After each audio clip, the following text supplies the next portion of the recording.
Ladies and gentlemen, praise him, praise him, praise him, for this is a Fred Alien Productions podcast. Namaste. Go. No. And that's the show, ladies and gentlemen. See you next week. Bye-bye. Yeah.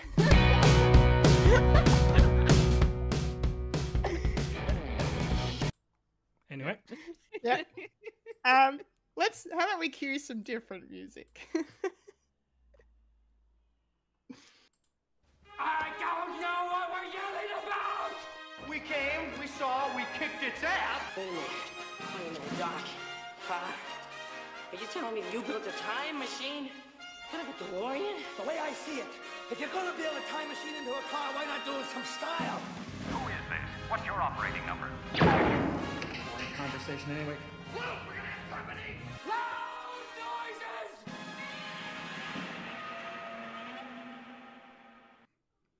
Hello. Hello. Hello. I'm a Kendall Richardson. I'm a Fulya and Michael. And I'm a man with no concept of time, a Michael Lister. And you are now experiencing a podcast called Fred. Yes, experiencing it through the mediums of the internet that we have right before us. Yep. You could see us on Yes. screens, no matter what format, as long as it's the format that we're actually subscribed to. Yay! Yay!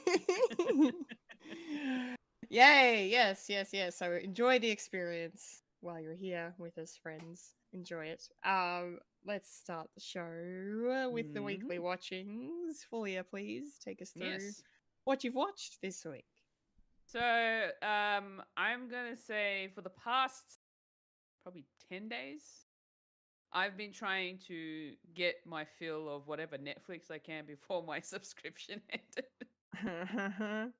And the one thing that I really wanted to actually watch that I had to make sure I finished was Drive to Survive Season 7.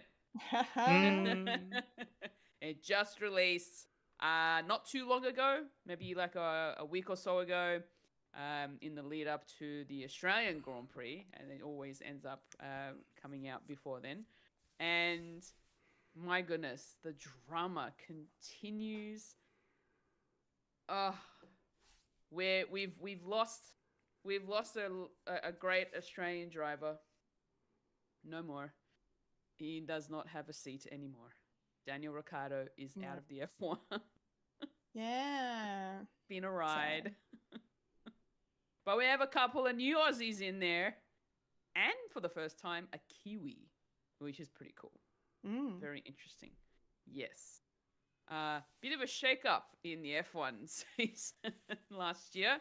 Lots has been going around, not to mention the fact that Lewis Hamilton is now with Ferrari. So last year he spent his final season with Mercedes, and yeah, he's in red this year. In red. Yeah. I don't know what it is. I think it's because of the fact that I used to work at the F1s and I had this intrigue in just how everything worked, that the moment that this series began, I was like, okay, I'm going to get into this. I really enjoy it. And then I haven't stopped watching it since. And I don't even watch the F1 season as it goes. Like I'm just like, I'll get the highlights and the wrap up in Drive to Survive. I'm good. Amazing. Yeah. I don't have a favorite team, so I don't really have an F1 team that I support. That's just how I like to watch sports. It's just, go with the flow, see what happens, all that sort of stuff. Just like Yeah. traffic. Yeah. Go with the traffic. Go with traffic, yeah. But yeah, so F1's Drive to Survive, that's a thing. It's a really good documentary about what happens within the teams with the team principals and the drivers and everything like that. So it's definitely worth looking into and watching if you're interested in the Formula One sport, and what goes down, and especially when it comes to like drivers and their contracts and how it all goes, like the way that they end up driving and things that happen. It's just the strategies that they take with these races. It's just insane. It's insane. Really, really love it. And then the last thing, and the only other thing that I watched this past week, was I finished season 3 of Kaguya-sama Love is War, which is an anime I've been watching on Crunchyroll. And yeah, finally ended the way that I was hoping it would end, but for whatever reason, there's a season 4.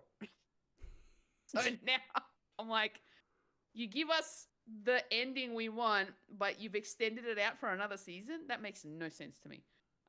It's like one of those things where it's like it's the happy ending, but then here's some more. I don't know. That is strange. It's almost like a Scrubs. Yeah. God. If you know what I mean. I know what you mean. Yeah. I know what you mean. I haven't started season 4, so I can't say whether or not it's good or not, and whether it was warranted to be tacked on. But stay tuned. I will let you know if I get to it and finish it before next week. Please do. Yeah. But yeah, that's literally all I've been watching. It's mostly just been me in games because I've been gaming a lot, and I've been trying to play through a lot of games this week. More specifically because I have to talk about it on the podcast with the PlayStation Drive. So I've been trying to wire down and get it all done. But the one game that I played with the Carpool Gaming team, like the co-hosts, was a game called Lockdown Protocol. And oh my goodness, did we have a laugh. It was chaos. I don't know if you heard of the game Among Us. Yeah. Yeah. So Lockdown Protocol is another deception game, but it's a bit more detailed in the task you have to do. It's in first person, and there's no meetings to be called. It's just either the killer kills everybody or, sabotages the task because there's a countdown timer on this. You have to do it we have to do all the tasks in a certain amount of time. Or the employees get all the tasks done before the killer finishes off everybody else. But nobody trusts anybody at all. And there's weapons in this game. You can even use tools and things that you need for tasks as weapons. And it's just chaos. And I had tears rolling down my face. That's how funny it was. Oh, it wow. was so much fun. Oh my gosh. Yeah, one of the co-hosts of the Xbox Drive wanted to get us all together so that he could do like a video, and he wanted perspectives from different people. So a lot of us either streamed or recorded our perspective of the game with cameras on us so that they can see like our reactions and stuff. So he's gonna put together the video, and I can't wait. It's just gonna be hilarious. I love that sort of stuff. It's gonna be funny. Nice. Yes. I will, once that video is ready to go, I will share the link so that you can. Yeah, please. Because we can watch you sabotage. Sabotage. Watch me not be a great killer. I'm just gonna say that I'm not the greatest killer, but I did. She's my a best. killer queen. Yeah. But yeah, that's been my week. Nice. Very cool. Thanks for sharing. Mike, what about you? What have you been watching? Me. Well, been watching the new season of Daredevil. So new season just dropped. But not the whole thing, up to episode 3, so 4th one this week. No spoilers because I know you guys are way behind, or no pressure. But it's getting interesting. Don't know where things are going to go, where things are going. We know Frank Castle is going. Castle, okay, it's American. Frank Castle is going to be in it, and they're leaving hints. So this week I also finished up the first season of The Punisher, and that's good. it's amazing how these two shows, Daredevil and Punisher, including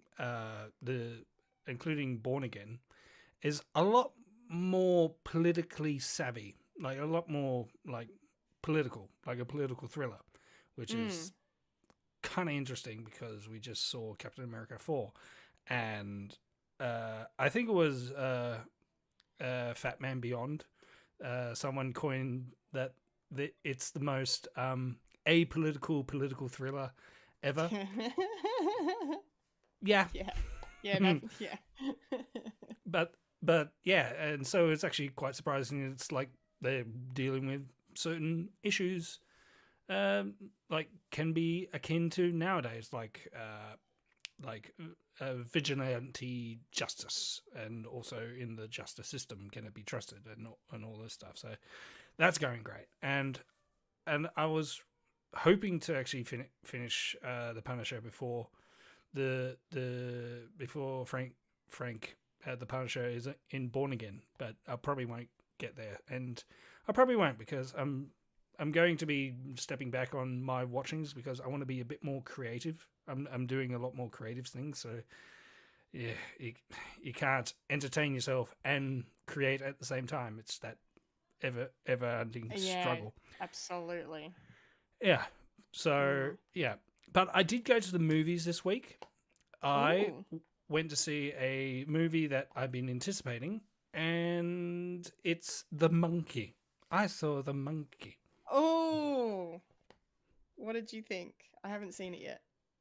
It was. I probably need to sit on it a bit longer, as well as watch it again, because I was expecting it to be like tongue-in-cheek black comedy sort of thing, and it felt like it was trying a bit too hard with the comedy, and it was tonally weird. It didn't really balance itself out. It probably didn't know what it wanted to be, and also it's from a Stephen King novel, so that's a plus. But it just felt. I don't think it worked for me. Oh. But maybe other people find something out of it. But and I did enjoy the dynamic, but it was sort of one-notey, especially with the main sort of question mark storyline with why are these deaths happening again, and that was it was just kind of forced. It's a weird movie, and I'm still umming and ahhing if I liked it or not. Okay. Yeah, so bit of a weird one, which is good, I guess, because I wanted to go to the movies and that was on, and I thought I'll go. So I'm happy that I went out, but the movie didn't work for me, dog, which is unfortunate. I was going to watch The Electric State, but that's been panned to hell, so probably not. I don't want to be disappointed again. But something that did cheer me up, because Invincible finally finished the whole season of season 4. Or was it 3? 3. 3. 4's coming out next year. Yeah, that was good. The whole season is good. I don't know where you're up to, Kendall. You probably haven't started, so nope. I'm just going to say it's a good treat. It and the final episode, wow, it was wow. That's a good reaction. It was well, I watched it with my wife because both kids were in school, and I said, I want to watch this because this is the only chance I'll get to watch it without the kids being around because it's an R-rated show. And I know you won't understand it, but I don't know. You probably like she was sort of flabbergasted of how violent it is. So that's a plus. And yeah, it was the last episode, and it was amazing. It was amazing. There's still fuel in the tank even after 3 seasons, and thank goodness there's no mid-season break. Yeah, they learned their lesson. Yeah. Yeah. What we want is a full season and finish when it's finished. Okay. And it definitely paid off, especially the last episode. And it was a bit of an emotional roller coaster as well. So, which it tends to do, and there's just upping the ante, and what's really great is, especially with the last episode, they're saying that all the loose ends are still out there. So, what's going to happen next? Ooh. It's multiple choice of what's going to happen. And yeah, I'm really happy. I'm really happy with it. And Kendall, it's a good treat. So watch it all in one day. Hopefully, I'll be able to do that. That'd be nice. Yeah. Yeah. So that's basically it. Otherwise, been watching Pokemon with my kids, which is good. Been watching the old series. Like, we're watching it chronological order, and it's like, well, this is the episode where we get to meet Vulpix for the first time, and also we're still on Netflix. Sorry, Kendall. Sorry, Fulya. I'm still Netflix guy, but they've got the latest season, Horizons, which I've been watching with my daughter as well, because Horizons is basically a sequel series to Pokemon. It doesn't involve Ash or anything like that, but it's just starting fresh. So that's been pretty good because I am a first generation person that's like, Charizard, yay! I know that one. Yeah, and Spriggerito, the new Pikachu. It's kind of cute. It's a grass type cat. So that's pretty good. Sprigatito, yeah. Sprigatito, yeah. Yeah. So I'm relearning my Pokemon.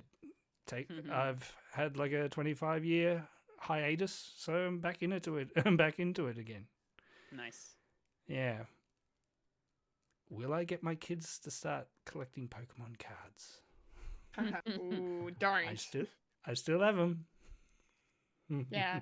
That's a dangerous path. Yeah. Not right now. There is a global shortage on Pokemon cards. Yeah. But you know what's better, and it's free, and you don't have to spend any money on it? The Pokemon TCG app. There you go. You Play do know that. I'm a physical media person.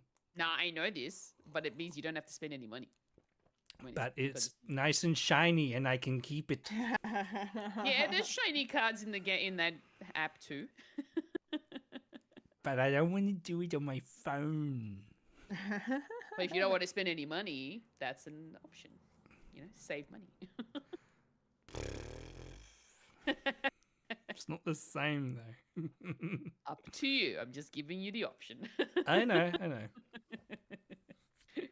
Yeah, I have to watch my monies. Unfortunately, I'm feeling the sting at the moment. Whoa. Anyway, no physical stuff. No personal stuff. And that's basically my week. What about you, Kendall? What about your personal life? My personal life is fine. Thank you for asking. No, my weekly watchings. Yes, I've done a few things. I think everything I watched, pretty much everything I watched this week has been TV. Going off Fulya before, the boyfriend showed me some Drive to Survive this week because he's big into the F1. He's a keeper. There you go. I like him more already. He likes cars that go around in circles. He does. Yeah, we watched the first 2 episodes of the new season together. And I can see why you would like it. I can see why it's so popular. Like, it's really, they've structured it and edited it in a way that's really intense and dramatic and riveting and gripping and funny. Yeah, it's kind of cool to see, different sides of the personalities and the athletes involved and the people behind the athletes, and how kind of things work, and the scandals and whatnot that go on. And I haven't really paid much attention to F1 since my brother lived with me a few years ago, because he's into it as well, and he was religiously watching it. And so he and I would talk about it when I'd get home from work. So jumping back in and seeing, like, episode 1, they're talking about Lewis leaving Mercedes, going to Ferrari, and I remember hearing that announcement last year and going, holy fuck, that's huge. So kind of it puts a different spin on it when you see the personal side of that, and like how it affected the people he worked with at Mercedes. That was kind of interesting. And then I really liked the episode 2 is about the rivalry, friendship, I guess, between Max Verstappen and Lando Norris, and that was really interesting because I knew a bit about Max Verstappen, but I didn't really know much about Lando Norris, and kind of learning about him and the fact that he had his first win last year was really cool, and he seems like a really friendly dude, and so and he McLaren's he won today, so McLaren's high up there now. Like they're definitely one to keep an eye on these days. Yeah, for sure. Yeah, they're doing really, really well. So it was really cool. So I may watch more. I may go back and watch previous seasons. I don't know. We'll see. We'll see how it goes. The other thing I watched this week, so I've been with my little group of friends that we do a weekly watching with. We ended up finishing Delicious in Dungeon. On I am Netflix. loving this. I am loving this. This is so much. This is so much me stuff. I know. I was thinking that. I'm like, is this a Kendall weekly watchings or a Fulya weekly watchings? I don't know. Oh my gosh. Yeah, unfortunately, you're not caught up on Daredevil. You're not caught up on Invincible. I mean, I'm by myself, floundering here. What's going on? So Delicious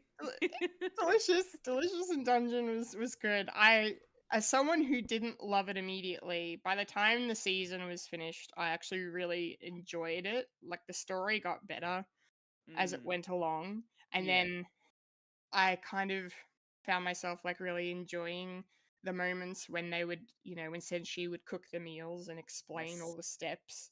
And the way that Laos would get into it as well, and they all have their quirks, the party, and it's kind of cool, and then just the story, just developing and keeps going, and then we got to Senshi's backstory, and I was like, oh my god, poor guy.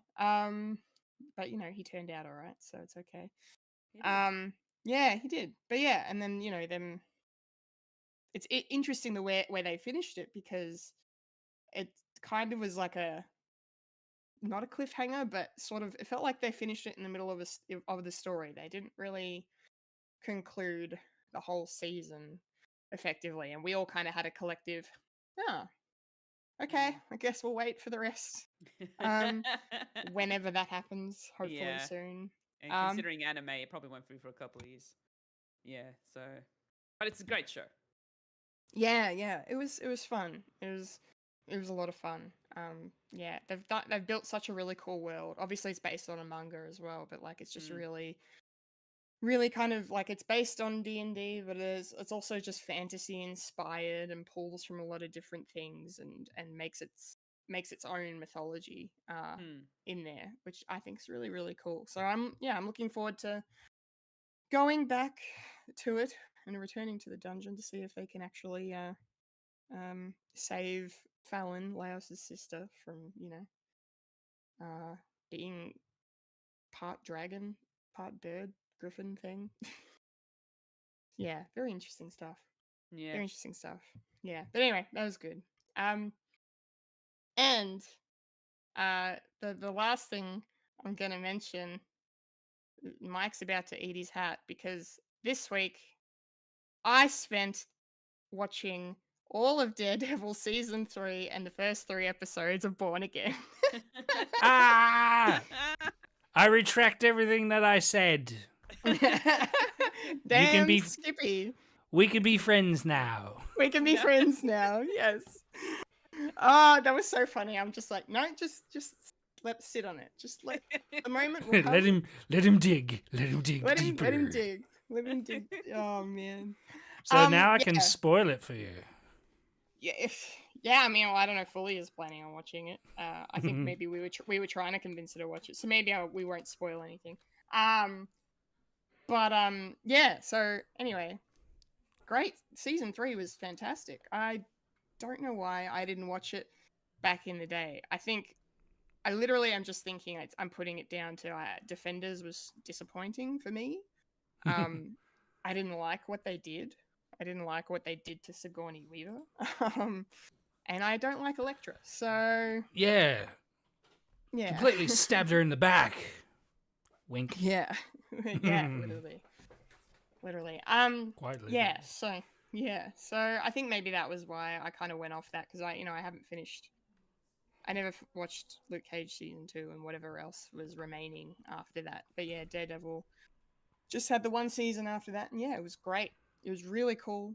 The writing was impeccable. The way everything connects with each other, the way Wilson Fisk has kind of weaved this web and he's pulling all the threads. The amount of times when they thought they had him and then he was 10 steps ahead, and then they thought they had him again and he's another 5 steps ahead. It's just like, oh my god. It was really good. I really liked it. And there was, a few moments where I was like, oh, like a couple of characters got killed. I'm like, oh, that sucks for them. But it was really cool, and it was interesting to see a whole season where Matt doesn't wear the costume. So that was quite interesting. But I liked what they did. I liked the twists, the turns, and the Wilson Fisk of it all, the Kingpin, before he made his official MCU debut, even though now they're saying that show is MCU canon, because this is a continuation, Daredevil Born Again. So, and I was like, because I was umming and ahhing if I should watch season 3 before Born Again, and I was like, no, I should, just in case they reference anything. And then, of course, I start Born Again, I watch episode 1, and I'm like, oh, fucking douche canoe Poindexter's back. I'm like, great. I'm glad I watched season 3 now. And then I was immediately Bullseye. I know, he's Bullseye. He's Bullseye, I know. I jerried on that at the end when they showed they actually put the nail on the fucking head and were like, there's a bullseye in his eye. Oh, that's why he's so good at aiming. Anyway. I'm a comic book fan. Yes. Anyway, so yeah, he was really cool in season 3, and then yeah, he's in the first episode of Born Again. And I was like, yeah, I'm glad I watched it. And then immediately I was like, I don't like this. I don't like being here. I don't want to go to this school anymore. Take me home. I was bawling on the couch, like bawling, like I'm not okay. I had to turn it off and go to my wife and was like, hold me. Yeah. Why are you crying? I'm so mad. Why are you crying? It's a show. Oh, that's all right. I was so sad and I'm so mad and I'm just, I have things to say and I can't say them because spoilers, but like, I'm going to just see this show through and give it the benefit of the doubt. Anyway, Fully, go on. If you want, I can take my headphones off. You can say it, and then I'll be fine. And then gesture to me when you're back. Yeah, you sure? It's fine because You are when editing I this, edit, you know. I don't listen to the whole show anymore. Wait, what? When I edit, so you can spoil if you want. I'll just take my headphones off. Okay. All right. If All you're right, sure. I'm doing it. All right. Okay. I'll give you the thumbs up when you're good. Okay. All right. All right. Yeah. Okay, Mike. So I just Yes. yes, I just need to say that I really, really hope they didn't just bring Foggy and Karen back into the show so they could do that to Foggy, and then Karen says, "See you later." I don't want it just to be one episode. Obviously, Foggy's dead and he's not coming back, but like Karen, I feel like there would be a way to write her into the show, so I don't know why she's not there. I don't know. What do you think? I think because they did rewrites and a lot of people were complaining, it's like why is Matt not in the suit for how many episodes? I think they decided, okay, let's go back and actually do that in the first 20 minutes and bring back Foggy and Karen. The cynical side of me is, yeah, probably they just brought them back just to do this. Otherwise, it just would be clear cut. It's just Fisk and Daredevil, and that's it. And Frank Castle coming in. They did say that Karen and Foggy are returning for season 2, so that could be either flashback or Foggy isn't dead, but Karen could come back anytime. She's in LA, so she might, meet up with another attorney who's green. Don't know. Maybe. Maybe. We'll see. Yeah. Okay. No, I just don't want it to be that. So I mean, yeah, if they're coming back for season 2, then yeah, maybe it's fine. But I just like if it was just going to be that, I'd be really pissed. Because that hurt, man. Oh yeah, hurt. That was painful.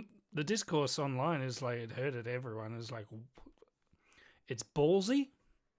Very ballsy. Considering for the people who actually been watching ever since Netflix. Yeah, but I kind of agree with it because it's definitely like a cut in a stop in the story, and we're doing this now of where Matt is.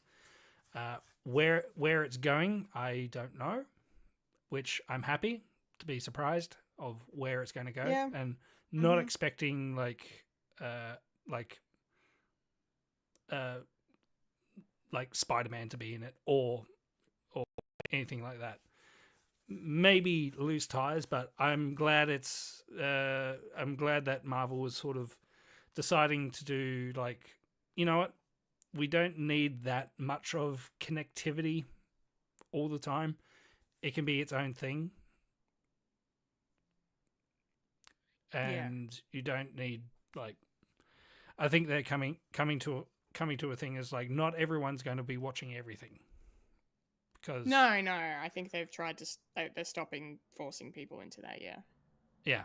So I'm happy that they're doing it. It's essentially is part of the universe, but it's doing its own thing.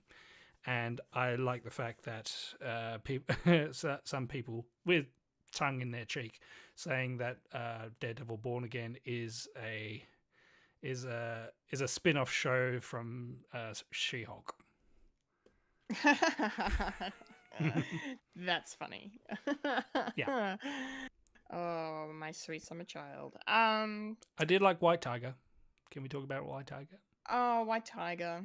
Oh, I was genuinely sad at the end of episode 3, and I mean, I wonder if it is Frank, because there's people online saying that it might not be Frank. I don't think so. Yeah, I don't think so either. Considering you've got police with the Punisher tattoo. Yes, exactly. I think it's more to do with like cops taking justice into their own hands and doing it as it's representation of the Punisher thing. That does happen in real life, and also there are stories where Frank does come into the fray as like, no, this is not what I do, and if you keep on doing it, I will kill you. Yes. The Punisher is not to be emulated or admired, especially after watching the first season. No, God, no. Oh my God. Oh my goodness. Villains hate him, and superheroes hate him as well. Yeah, nobody likes him. No, nobody likes him. Nobody likes Frank. Nobody wants to be on his team. Poor Frank. Oh man. Yeah. No, I liked the White Tiger stuff, and but it was extra sad too because the actor who played him passed away, as well, which is really sad. So, but he did a really good job, in the role. So, it was just so shocking just to see him die immediately. I'm like, oh, great. He got his life back and now he's dead. So I'm kind of glad that this show is not afraid, like, what we just said, the killing Foggy's ballsy, but like it's clearly not afraid to set something up and then kill him. Yeah, to pull the rug out from under you. So, I too will say I don't know where it's going, but I am excited to be along for the ride. Finally. Yes, it's gonna be good. It's gonna be good. All right, Fulya, we've done. Thumbs up. Thumbs up, baby. All right. Thank you for letting us do that, Fulya. Appreciate it. Thank goodness I have someone to talk to. Yes, you're welcome. I've been holding on for a fortnight. It's like, I got no one to talk to. My wife doesn't care. My kids are too young to understand. Yeah. No, I'm in the game now. So yeah, let's next stop, Invincible season 3. Yeah, it's a bit longer, but okay. Bit longer. That's fine. We'll get there. Actually, no, never mind. Shorter. It runs for a length of time that I will make happen is an in illusion. front of my eyeballs. Yes. Time is illusion. Okay. That's the weekly watchings. Let's dive straight into the week that was in the nerdy news. The nerdy news.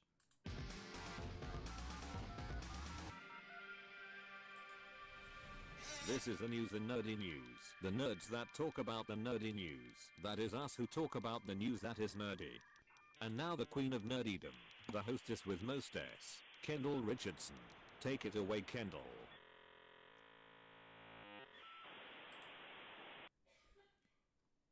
Alrighty, nerdy news time. I've got some Marvel news to start things off.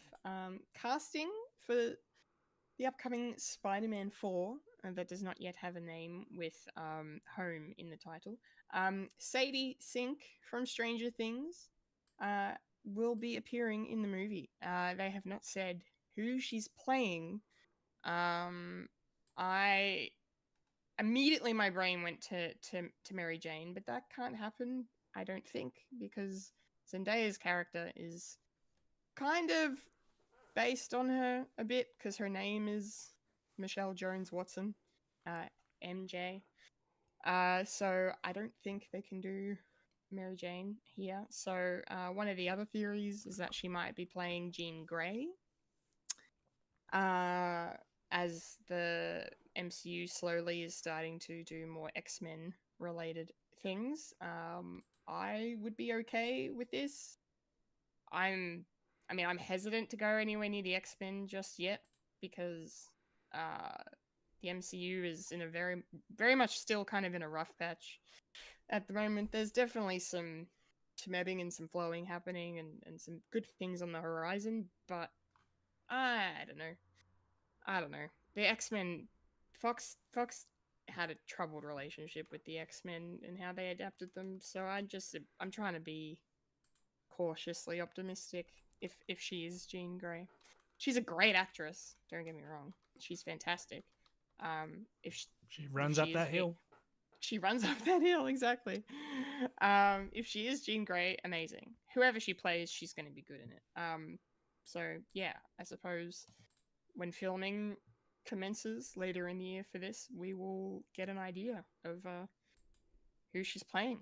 The movie's not coming out till I think July next year at this point, unless they move it around. So yeah, exciting to see some casting for this new Spider-Man movie. Fulya, do you have any thoughts on Sadie joining the MCU? Any theories? I mean, I can see her as being like a young Jean Grey, to sort of maybe do maybe not so much like a potentially like an origin story to her, or they might do like flashbacks, and those flashbacks will be of her and all that sort of stuff. So I could definitely see why you would think definitely Jean Grey, especially considering the red hair. She definitely fits the part for sure. I'm not quite sure who else. I mean, I can also see her as being the MJ of Spider-Man as well. And especially thinking about the first Spider-Man with Tobey Maguire, how, was it MJ in that world as well? Yeah, Mary Jane was played by Kirsten Dunst in that. Yes, that's that the trilogy. One. Yeah, that's who I'm thinking of. Yeah. So yeah, she could, but they're probably throwing it back to that. Maybe, I don't know. But yeah, like I'm not quite sure what other characters she could be. She could be anyone, to be honest. But anyone that's specifically related to Spider-Man. At this point, like I have no clue, to be honest. But I honestly myself have not personally seen Sadie Sink in anything that I've seen. Because I've never watched Stranger Things, and a lot of the stuff that she's done is very much in the horror vein. She's in The Whale. So, I haven't watched that either, and I feel like that particular movie would break me. It is a rough movie. It's a very good movie, and she's great in it. I'm sure it is because of the amount of accolades that it won. Yeah. I'm scared of going into it and coming out of it not feeling great. No, that is fair. I don't blame you. I'd be more worried if you watched it and nothing. It's like, I have no feeling. True. That's the opposite effect. But I have nothing. Yeah, I just haven't really seen her in anything really. So this would be really cool to see at least for me, a new face in the MCU. That'd be really cool. Nice. Yeah. New is good. New is good. Mike, what are your thoughts and theories on Sadie Sink in the MCU? I think MJ is a bit obvious. She could be another love interest, but I don't know, the age difference between is a bit weird. Could be anyone, I reckon. Jean Grey, it would be interesting if they do like the first generation X-Men, when Jean Grey and Cyclops and all them are roughly teenage, like going to school and not necessarily teachers, as what we've seen in the Fox universe.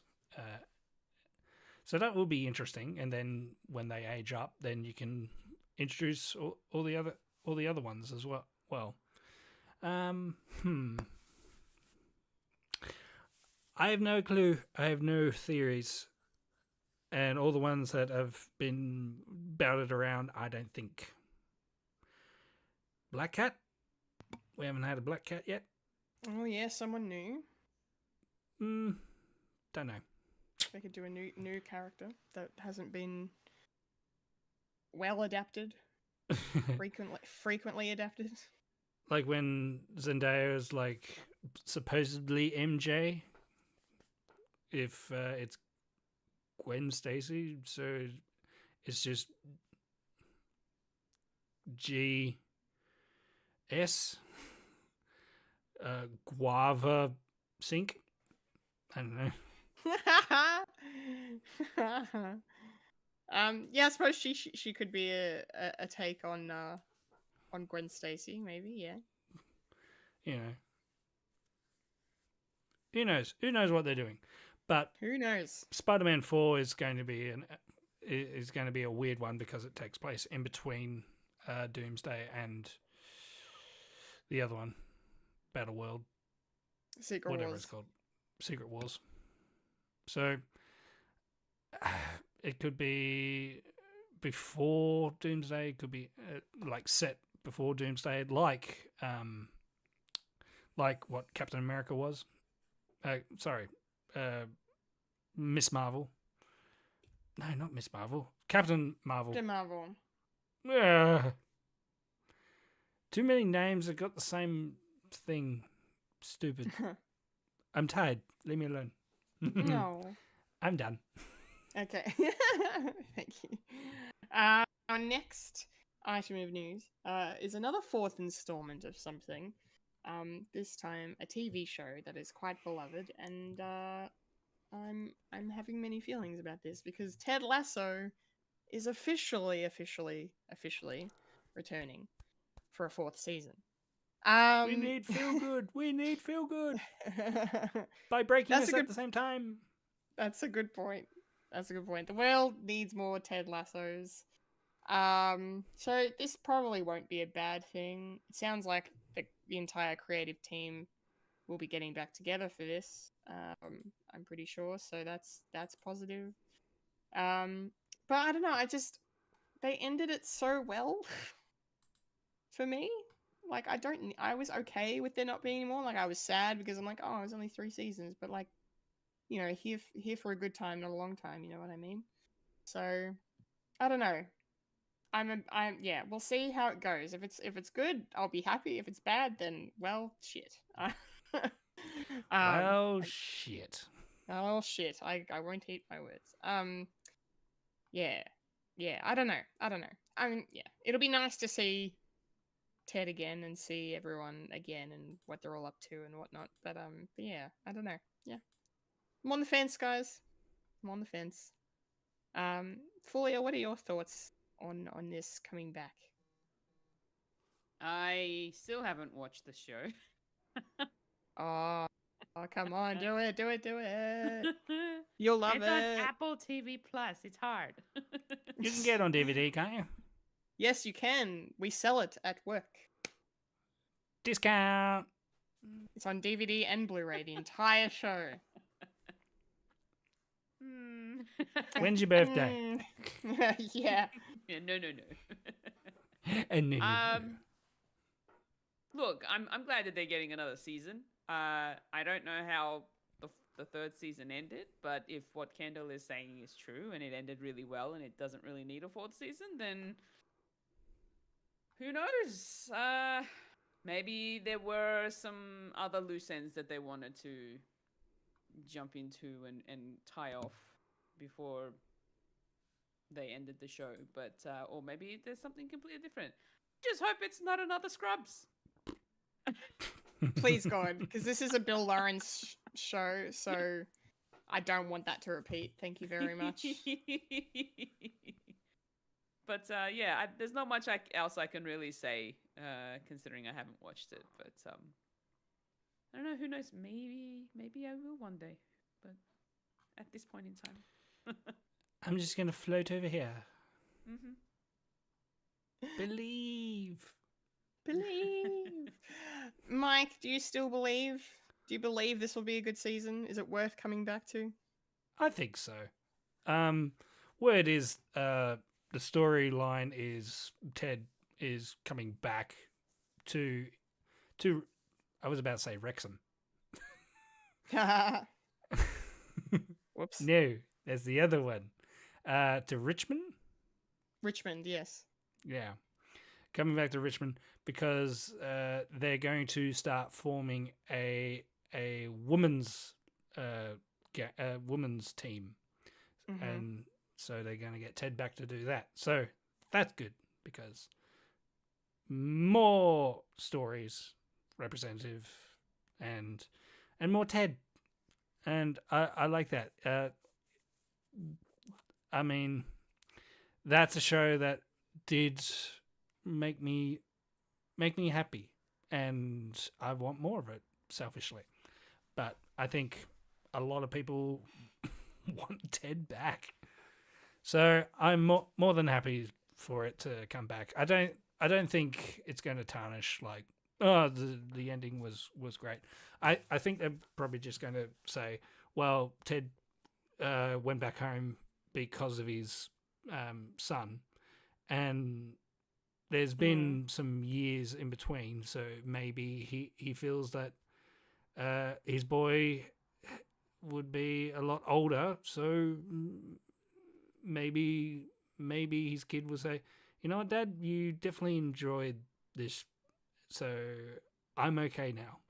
I think do what you feel happy. So I'm thinking, time will say, right. Yeah, I'm happy with that. Okay. Yeah. No, I like the way you think. Yeah.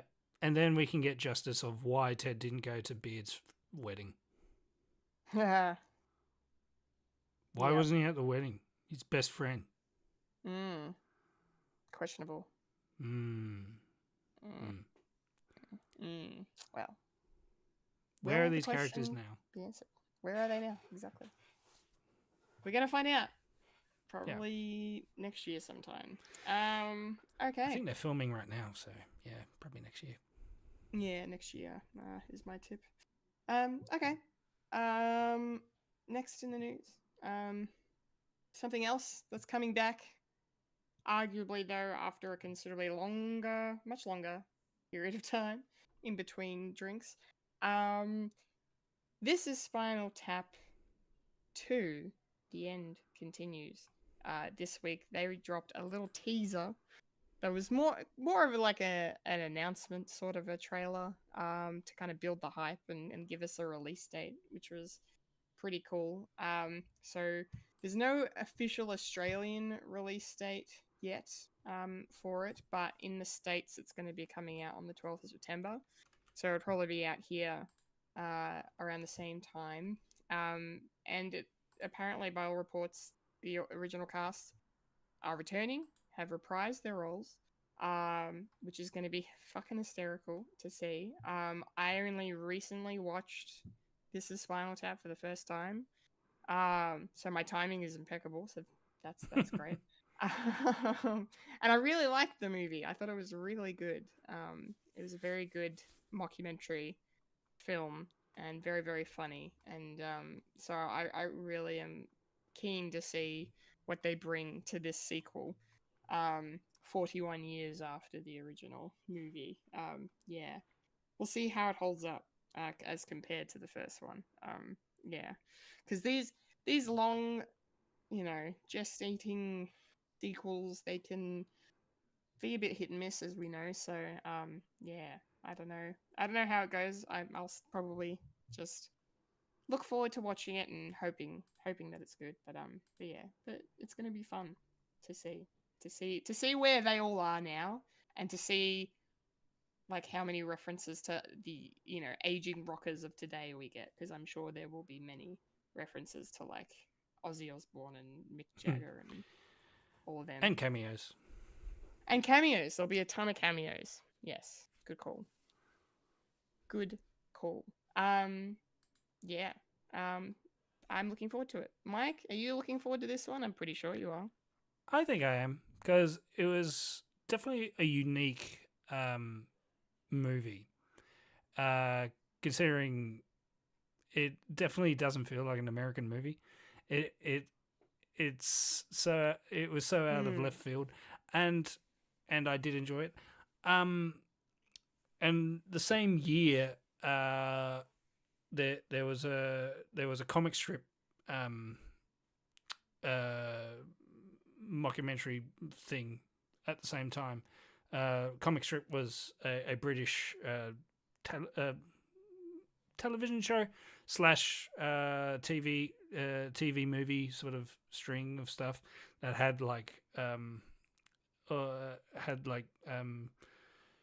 comedians in the 80s. We're talking like Jennifer Saunders and Dawn French, as well as Rick Mayo and Abe Anderson, and they did one the same year called Bad News, and it's essentially like Spinal Tap. It was a British documentary following a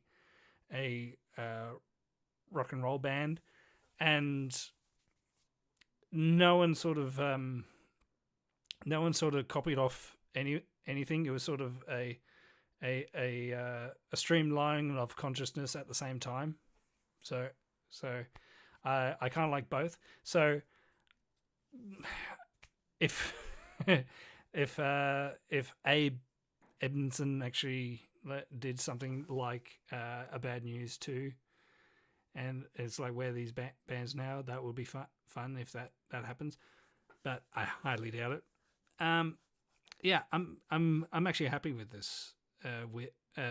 Where are they now? And I don't know if because there's a lot of they can probably do like the biofilm is very popular with bands as well, so maybe they'll touch on that as well. That will be fun. Yeah, that might be fun. Yeah, because I watched Better Man last week, and that was interesting. So maybe they'll talk about that, and then you can have more cameos of who are these people going to play them, and then you can get like, I don't know, Timothy Chalamet, and it would be interesting if they get like people that have already done like biopics. Like you got Timothy Chalamet, and you got Joaquin Phoenix, and all the other ones just doing their thing. That would be fun. That would be good. And Rob Reiner's coming back to direct, so that's gonna be fun. Missed him for a bit. Yeah, so, it's just really fortunate that they're all still with us to be able to do this. Yeah, it's amazing. Honestly, when the document said Spinal Tap, my thought immediately went to a horror film, and I'm like, huh? Now I'm looking at the IMDb page, and I'm like, oh. I still don't know. Well, you can buy a DVD of Spinal Tap at your work. Okay, all right, I get it. Because I'm seeing all these different names, and I'm seeing all these like musicians popping up in the list, and I'm like, huh? And Fran Drescher's gonna be in it too. Yeah. Interesting. Yeah. Can't wait. It's a mockumentary about I guess fictional. They're fictional, but would you call them what genre? Like rock and roll, metal, sort of? I don't know. IMDb is calling it legendary rock mockumentary, so hair metal, maybe. Kind of hair metal adjacent too, yeah. But like British rockers in the 80s. British rock 80s metal. Yeah. Rock and roll. Yeah. Okay. Yes. Very funny movie. Yeah. Yes. Crank it up to 11. Crank it up to 11. Or That's to where it's infinity, as it seems now. Based on the new new teaser. All right. Or a lazy 8. Yeah. Nice. The 8 got tired and felt like lying down. One more thing in the news to talk about. This excites me quite a bit. This is probably my favorite news item this week because Neil Blomkamp is adapting Starship Troopers. I cannot think of a better director to take that book and make it into a movie. Like, this is going to be great. For those who don't know, obviously Neil Blomkamp directed District 9 and Chappie and a bunch of other sort of sci-fi adjacent movies. Although his last film was actually the Gran Turismo movie from a couple of years back, which wasn't too bad. Yeah, he's a really inventive director, and I'm still clamoring for justice for his Alien movie he never got to make. So maybe this will be a nice middle ground. Word is, however, it's not going to be as satirical and political as the Paul Verhoeven adaptation was in the 90s, which I love that movie. I will defend that movie. I think it's fantastic. Yeah, it's great. Yeah. It's a very, very good movie. And yeah, and I feel like it can stand on its own because they're not remaking it; they're readapting the novel. But apparently the novel was a bit more militaristic and whatnot. So apparently they're going to lean more into that side of it, I guess. But anyway, okay. I think it's going to be good. It's going to look really good. The effects are going to be fantastic, and I can't wait to see who they cast and what all the bugs are going to look like, what all the aliens are going to look like. Yeah, this time around. So yeah, I'm really, really excited for this one. What about you, Mike? Are you interested in this? If what you said was right, that they're following closely to what the book is, That's what I read.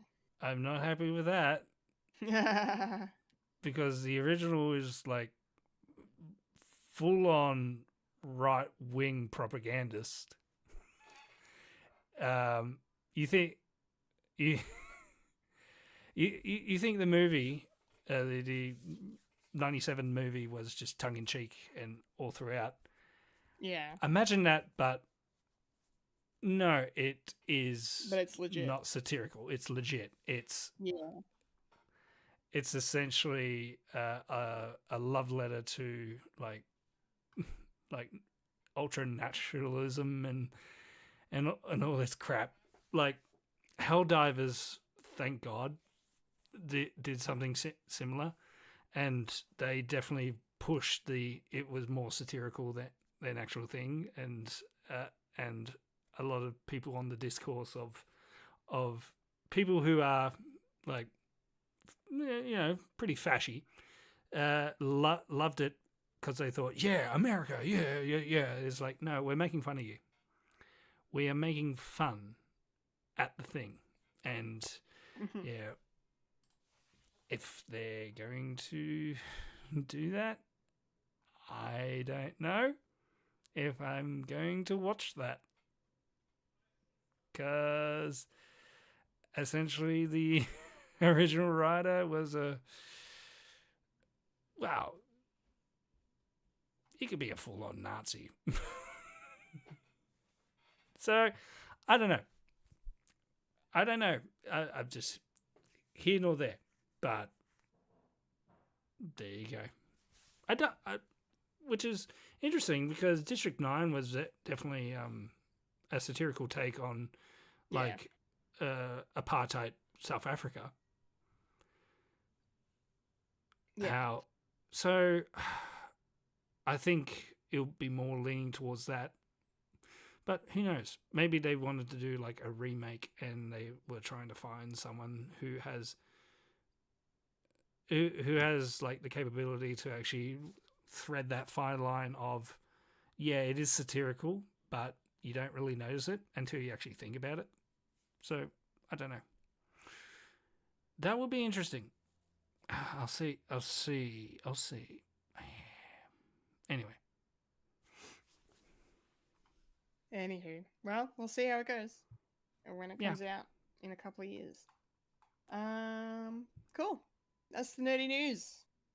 We're done with that, which means it's time to roll on up to the trailer park.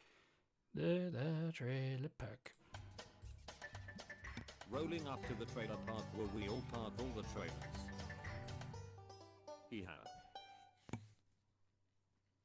Okay, it's trailer talk time. And our first trailer for today has Fulya very excited. Oh wait, she's getting out her little Stitch. Oh, he's so cute And fluffy. and fluffy. He's got a bow tie. And fluffy. That's adorable. This is a Disney 100 special. Oh, Stitch fancy. That's that why I he's got got the bow as a tie. gift from a friend. Oh, That that's was a very nice sweet of him. gift. Yeah, Oh, all the way from America. oh, that's Ah. nice. I am Treasure him. really excited for this movie. Yes, yes.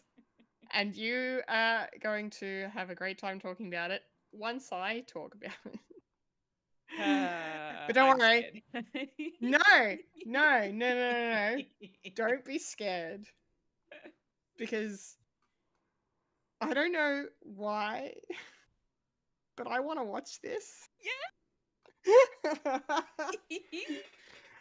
I have been very firm and forthcoming with my thoughts about the live action remakes. I don't like them. I think they're a waste of money, waste of people's time, waste of talent. And then this trailer comes out, and I'm like, but it's so cute.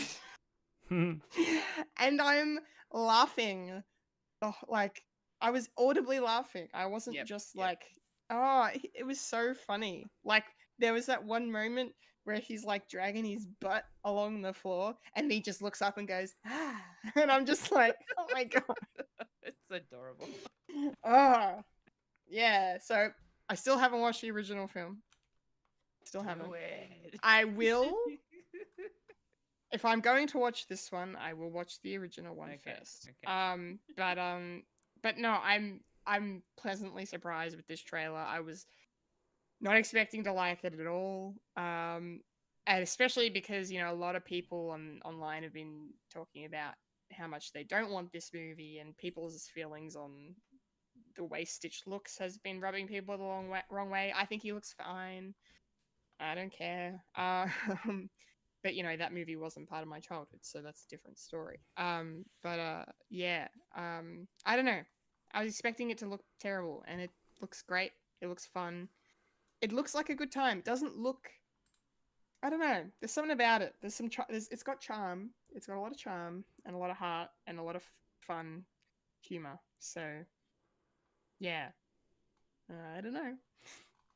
Just when I thought I was out, they're reeling me back in. Oh, God.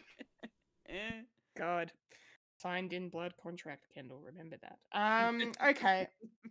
Fulya, please. Yes. Tell us all of your many thoughts on how you're feeling about the Lilo and Stitch trailer. Okay. So, this trailer blew me away. I was not expecting it to look this good. And I will also mention the fact that I am slightly scared about the fact that it's potentially going to be a like for like. But from what I saw in the trailer, I don't think it will be, kind of. It'll be mostly from what they've adapted from the actual animated movie. However, there are scenes and characters that are a bit different from what I've seen in this trailer. And the way that they're doing certain scenes as well. So, the beginning of the trailer is essentially the beginning of the movie. And it's almost pretty much the same for what we can see. Most of that is all, because it's alien and space, is mostly going to be 3D rendered CGE animations of characters and all that sort of stuff. So that's what's going to happen before Stitch gets to Earth. Once Stitch is on Earth, that is where we see him interact with the live action side of things, with the humans and all that. And it's actually not terrible. Like it works really well, especially when Stitch is interacting with Lilo and Nani.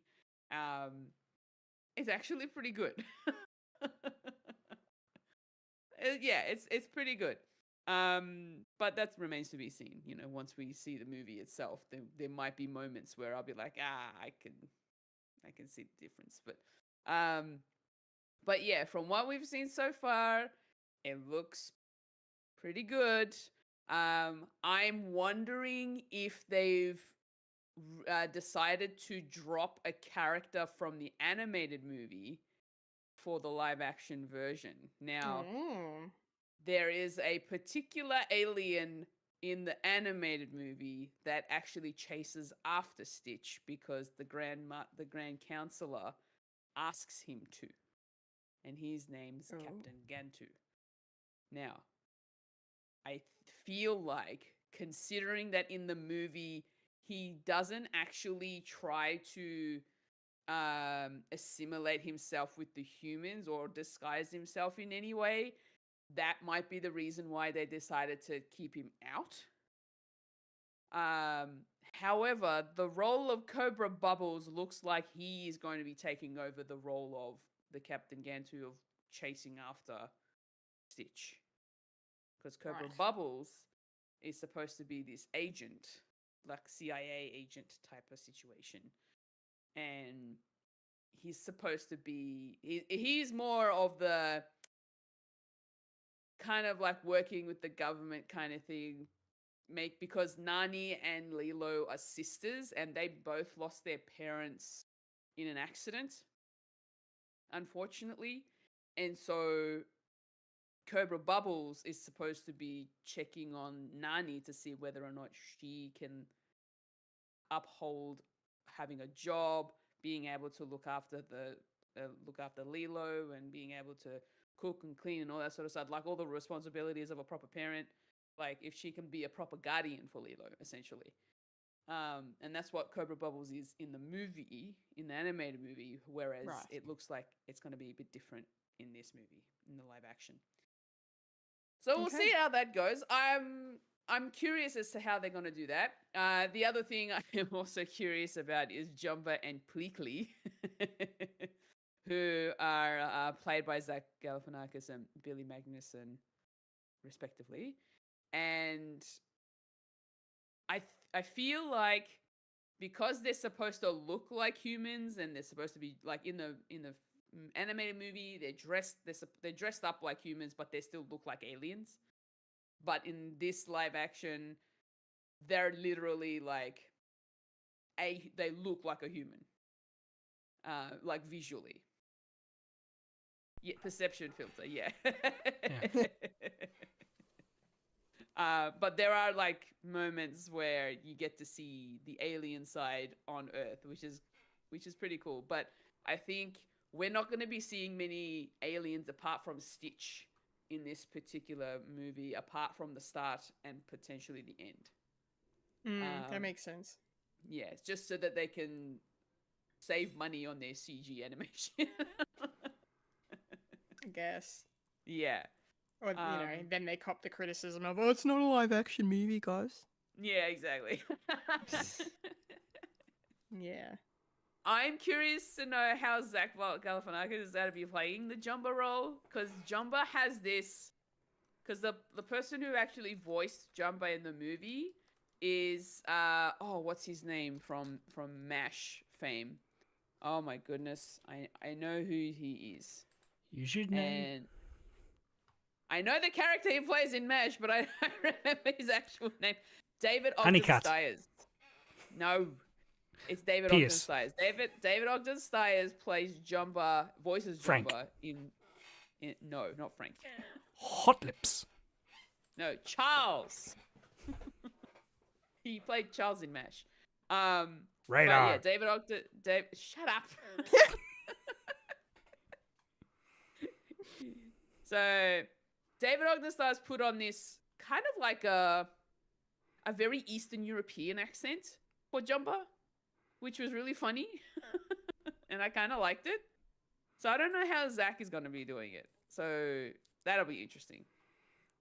I like the thought of that. But yeah, we shall see. However, what's cool is that Tia Carrera's coming back into the movie because she actually voices Nani in the animated movie. In the live action, she's coming back as a different character. So they're giving her like a role to play in the live action, which is really cool. I like that.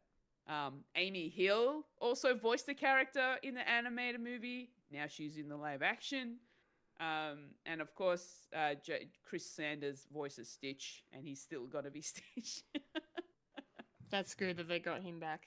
Yeah. They could have got Andy Serkis. Because Stitch and Gollum are the same voice. Are they though? Ohana means precious. No. Ohana means precious. Oh my Thank gosh. you. Thank you for doing my joke justice. I appreciate that. So Yeah. But yeah, nah, it looks like it's gonna be really cool. And I am very excited just to see what they've changed, what they've added, what they've removed. But I feel like most of it's going to be sort of same from the animated movie. But I want to see a little bit of difference, that's all. And from what I can see from the trailer, it looks like there's going to be some differences. So we'll see what happens. We indeed shall see. All right. Yes. Thanks for your take on that. I can feel your excitement through the screen. It's great. I'm excited for you.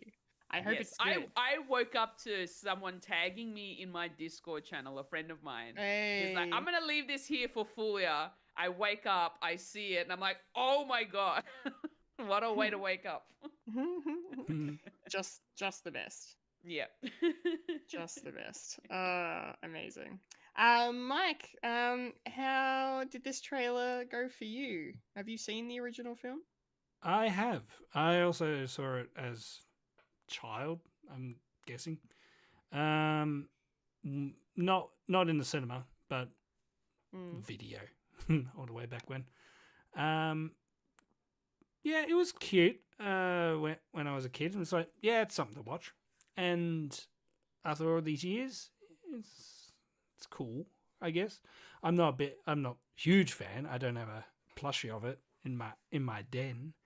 And yeah, there he is. There he is. Experiment 626. Yeah. 24601. Anyway, Les Mis. Yeah, the trailer looks very good. It's got me intrigued. I might actually watch this. Well, I've got kids, so I'm definitely going to watch it.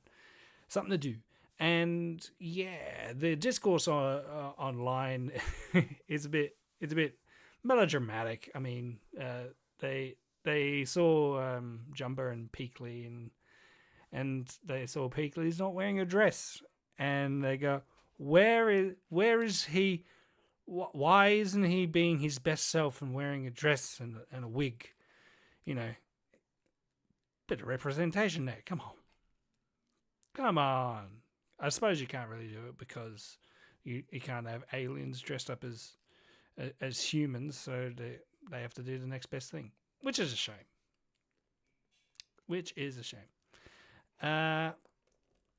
Also, a little tidbit for behind the scenes.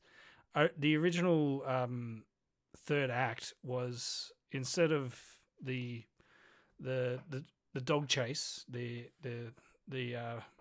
spaceships chasing each other, that it was going to be around buildings and that, like into town and all that. But because it came out so close from 9/11, they decided, no, we're going to change that. We don't want planes like near missing like buildings and all that. We don't need that. Will they put that back in this movie as a little bit of an Easter egg? If you know, you know. I hardly doubt it because it doesn't really have that. Yeah, I'm definitely going to be watching this, and it's going to be fun because the cartoon was fun. So when was this coming out? Well, Lilo and Stitch, the live action version, will be in cinemas on the 22nd of May. Oh. It's only a couple months away. They missed an opportunity to actually have it come out on June 26th. 626. That is Stitch Day. Why? Because. Well, according to my information, there's something else already coming out on that day, which we'll talk about in a minute. But first, I agree with your missed opportunity. And second, a second trailer, literally second. Hello. Is for another Disney movie. This is for another. Well, it's a sequel. It's not like a remake, but it's it's been a long time since the first one. Freakier Friday. This has been kind of been in the news cycle for a bit for the last year or so when they've been filming it. A lot of people seem to be pretty keen and excited for this one. I remember watching the first movie when it came out. I'm pretty sure I went to the cinema to see it. If I'm not mistaken, but yeah, and I remember liking it. It was a good movie. I was a big Lindsay Lohan fan back in the day. So yeah, it's really cool to see that they've made a sequel and both Lindsay and Jamie Lee Curtis are reprising their roles, and Chad Michael Murray's back in some capacity, and Manny Jacinto's here, Fulya, which is very exciting for those of us who appreciate Manny Jacinto. And respectfully appreciate him. Yeah, and then the interesting twist here with this new film is the fact that Lindsay Lohan's character Anna has a daughter, and she also is about to become a stepmom to another daughter. So we get a 4-way body swap. It's not just Jamie and Lindsay switching bodies. It's all 4 of them. I think Futurama did something similar to this. There's been a lot of body swapping is definitely a trope in the fantasy supernatural genre. So yeah, there's a really famous episode of Angel that they do that in, and it's a really good episode. And pretty sure they do it in Supernatural as well. They probably do. 15 seasons. Who could remember? Yeah. But anyway, Doctor Who did it. Doctor Who did it. Great, of course, Doctor Who did it. 60 years. Who could remember? Yeah. But this movie looks fun. It looks nostalgic as hell. I think it's just going to be leave your brain at the door, grab some popcorn, and sit back and see if Lindsay Lohan's still got it. Which, I hope she does, because she is a talented actress somewhere in there.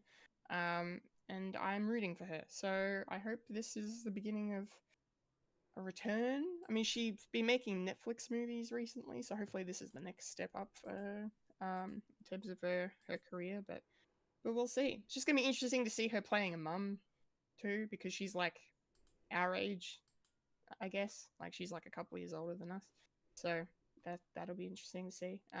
But yeah, imagine us being parents. Speaking as someone who doesn't have any kids is what I mean, and someone who grew up watching Lindsay Lohan being a teenager and now she's anyway. That's what I meant. Shut up. I'm sorry. Sorry, that was a bit of a dick move. Sorry. No, it wasn't, because I was trying to say the thought as you were saying it. I'm like, God damn it, he beat me. Never miss an opportunity. Yeah. Did you know Macaulay Culkin is actually older than Catherine Hahn was in the first Home Alone movie? Yeah, that doesn't surprise me. It's been 35 years since that movie came out, so that makes a lot of sense. We're old. we're fucking old now. Yes. Anyway, this movie looks fun. I hope it's good. I don't know if I'll watch it. If the reviews are good, I might check it out. If the reviews are not so good, then who knows? Maybe for shits and giggles, I'll do a Freaky Friday and Freakier Friday doubleheader. We'll see. But anyway, those are my thoughts. Fulya, what did you think? And have you seen the original movie? I have not seen Freaky Friday. I'm not sure. I mean, I'm probably sure I'll enjoy it. Like, it seems like harmless fun with the whole body swapping thing. But I'm not 100% sure that I'm really into the idea of the whole family's body swapping. Because it's just going to be weird. And especially considering the fact that Lindsay Lohan and Jamie Lee Curtis's characters, they both get swapped into the daughters, and then the daughters swap into them, which is weird. But yeah, I don't know. It's a weird one. So I don't know. Maybe I will one day. Probably not in the cinema though. Might watch it on Disney Plus. We'll see. Where it was intended. Yeah. Yes. Okay. Fair enough. Mike, what about you? Have you seen the original film, and what did you think of the trailer for the new one? I haven't seen. I don't think I've seen the first one. I know of it because it was around, and this trailer was very interesting. Body swap stories are always fascinating, and it's a trope it's not old really, and the only difference is trying to find a new take, and it looks like they're sort of doing the same thing in this one, where the older generation is in the new generation and so on, but there's two of them, so that's a different dynamic. Weird, freaky, I should say. I don't really have much to say about it. I don't go out of my way to watch Lindsay Lohan films. Probably the only one that I have seen is probably Parent Trap, but that's completely different. And Jamie Lee Curtis is Jamie Lee Curtis. Yeah, I can't really say too much. Will I see it? Probably not intentionally, but I think my wife's a fan, so maybe she'll go by herself, and I'll look after the kids. I don't think my daughter's ready for this. She needs to be a little bit older, so she can watch a story of, see, your mum means well. She was young too. She's not up to that bit yet. So it will be probably a couple of years before she watches it. But when is this coming out, Kendall? Yes, Freakier Friday will be out on the 7th of August. Yes, so there'll definitely be trailers between now and then. Got some time. But for now, we've got one more trailer to talk about. And that is the new trailer for the upcoming F1 movie. So this is definitely more of the story trailer, getting a glimpses to what we're kind of going to be in for, what Brad Pitt's going to be going through. Yeah, I'm still on board. I'm mostly in just for the cinematography on this one. I just want to see these camera shots on board these cars. I just want to sit there and just let it happen. And hopefully I don't get motion sickness. I mean, I didn't with Top Gun Maverick, so it was fine. But I really like, my favorite shot so far is that like quick, almost whip pan that just goes around, like when they're in the car and the camera just. Anyway, I don't know if I'm making any sense. And yeah, it just looks cool. So I'm kind of down for that sort of side of it.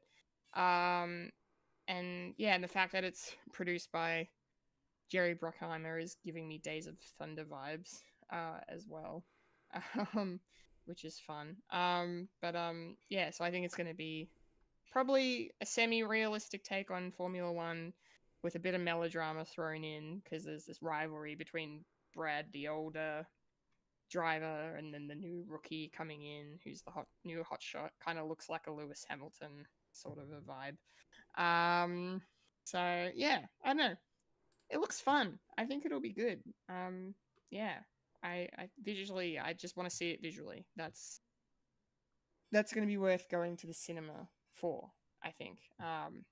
Yeah, I wonder if I'll go see it on IMAX or not because they filmed it for IMAX, so could be cool to check out on the biggest screen available. We'll see. Yeah, I'm still in. Let's go. Strap me in. Fulya, are you excited for this? Are you interested in this movie? What do you think? I am kind of interested in this. I'm wondering whether or not it's going to be worth me going to the cinema for this, only because a lot of the racing style of movies I've never actually gone to the cinema to watch. I've just watched them on a streaming service. And I know that it's not great from a streaming service, considering the fact that it gets downgraded so that you can watch it online.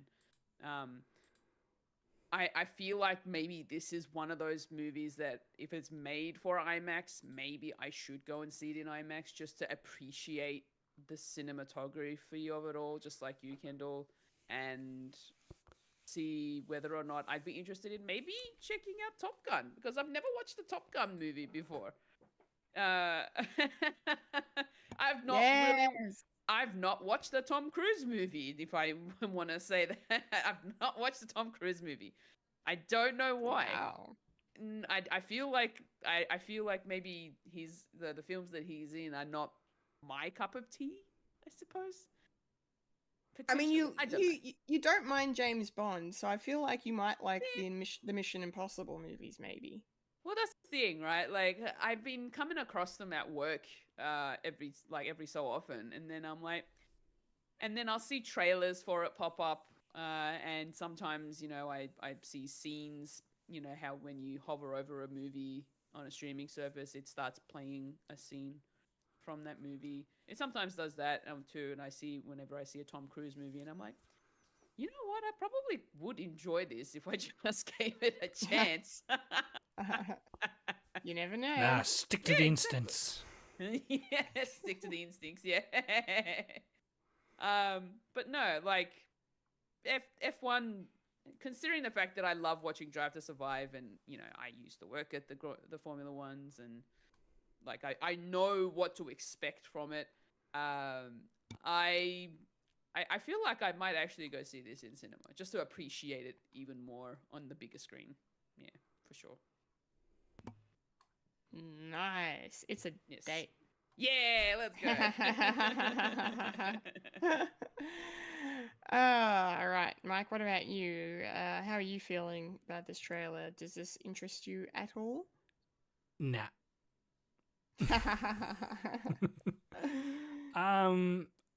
I did. Watching this trailer is like the story. Yeah, it didn't really touch the sides, so I can't really talk about it. People driving, trying not to drive.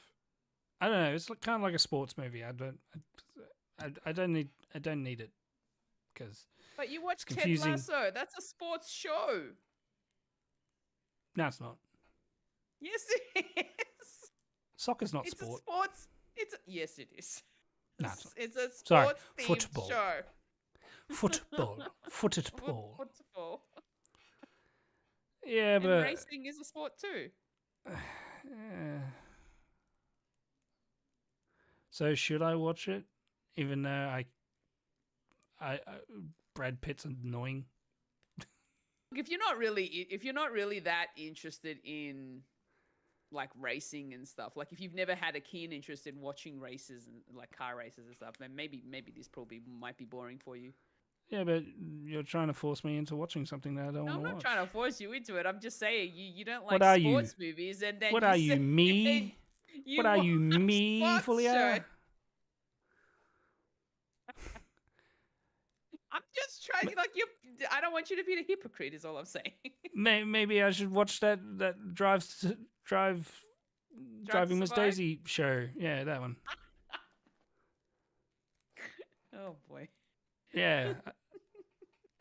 Then I can be in the in crowd because we've all watched something. Maybe that should be the next popcorn culture. Formula One. Turn this into a Formula One podcast. One thing I will say is they've got a couple of actual F1 drivers cameoing in this movie.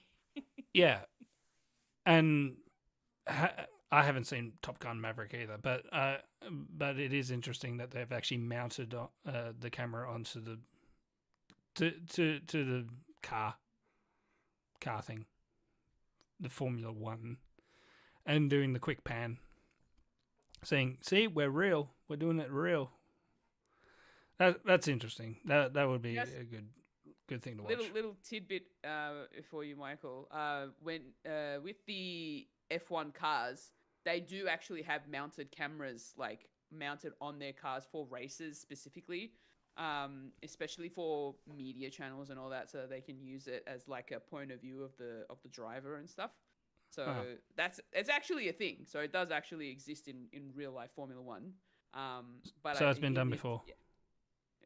Okay, boring. It's used more for like analytics and stuff like that, and keeping to the rules and stuff. But in this instance, it's actually pretty cool to use for filmmaking. So yeah, but the cameras are probably GoPros. So, but this one's like more high tech. Then you can put it on the IMAX. Maybe big chunky IMAX cameras on top of the car. I'm not going to watch the movie. I just want to watch the special features, so I can just see, do the behind the scenes stuff. Yeah. Honestly, this would be a really good film for that, to see how it's all filmed and all that sort of stuff. So that'd be really cool. It's made. Yeah. What's in that sausage? Speaking of sausage, when is this movie coming out? Well, Kendall's been holding her breath for a while. It's fine. F1 will be in the cinemas on the 26th of June. Oh my gosh! So F1's coming out on Stitch Day. Stitch Day, yes. Yes, it is. It's a stitch up. All right, it's a Fine. I'll just wear my Stitch t-shirts when I go to see F1 then instead on 626 Day. There you go. That's it. And people will be staring, saying, "Fucking Disney adult." I am not a Disney adult. Don't you dare.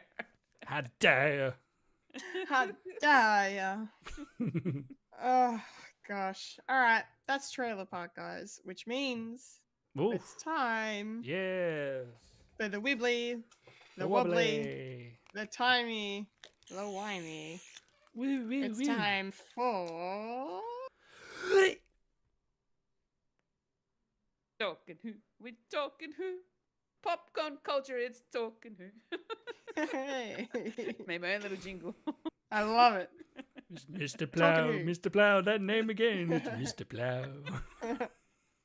Honestly, I didn't even realize that's what I was. That's great. Just automatically. That was my came earworm. Yes, we're talking who, and we are going to be discussing episode 11 of series 6, The God Complex. Yes.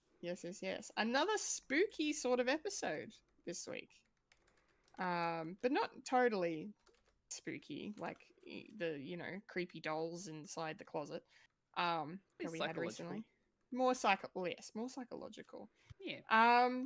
But yeah, very interesting episode. I really enjoyed this one. I thought it was really good. It had explored some interesting ideas, some good subversions of the plot, and then the ending just kind of hit me right in the feels. So I'm like, oh, good. We're doing some good storytelling. Yeah, I thought it was, yeah, I liked it. Like, there's a sufficient mystery to unravel, and yeah, it was very cleverly written, I thought. And I liked the performances from the entire cast. Like, it was nice to, like, generally I think Doctor Who has really good supporting players in the cast, but I really liked this group. So I'm looking forward to discussing what you guys thought of the cast this week, because I enjoyed them quite a bit. But yeah, that's pretty much my opening spiel. What about you, Fulya? How did you feel about this episode? Look, it's a really good episode. Just really gets you thinking about what the heck's going on. It really sort of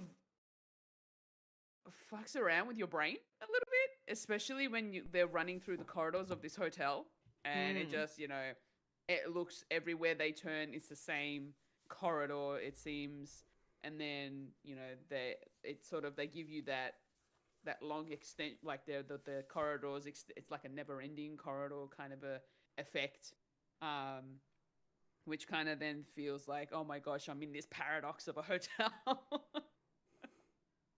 So I kind of like that about this particular episode, and the group that we come across, they're all like quirky and interesting in their own way, and they're not even all humans either. Like, they're all like from different walks of life of the universe, which is really interesting. But it doesn't really bother them because they've been there for that long that they've gotten to know each other, and they're just like, it's just another person to talk to. But it's it's interesting to also see the Doctor and the way that he's feeling about Amy, especially, and how he doesn't want her to die in any way. So this is another one of those, like, I can't keep dragging her and Rory along every time there's like a near-death experience and all that sort of stuff, or she's waiting, and it was definitely one where we get to see more of how the Doctor feels as well in this episode. So it was really good. Very well said. Mike, how are you sitting with this episode, being that this was one that is in the run of I don't like this sort of episodes? Well, I say that. It was sort of akin to like, I'll get back to it. I'm not really jumping into stuff, especially this season.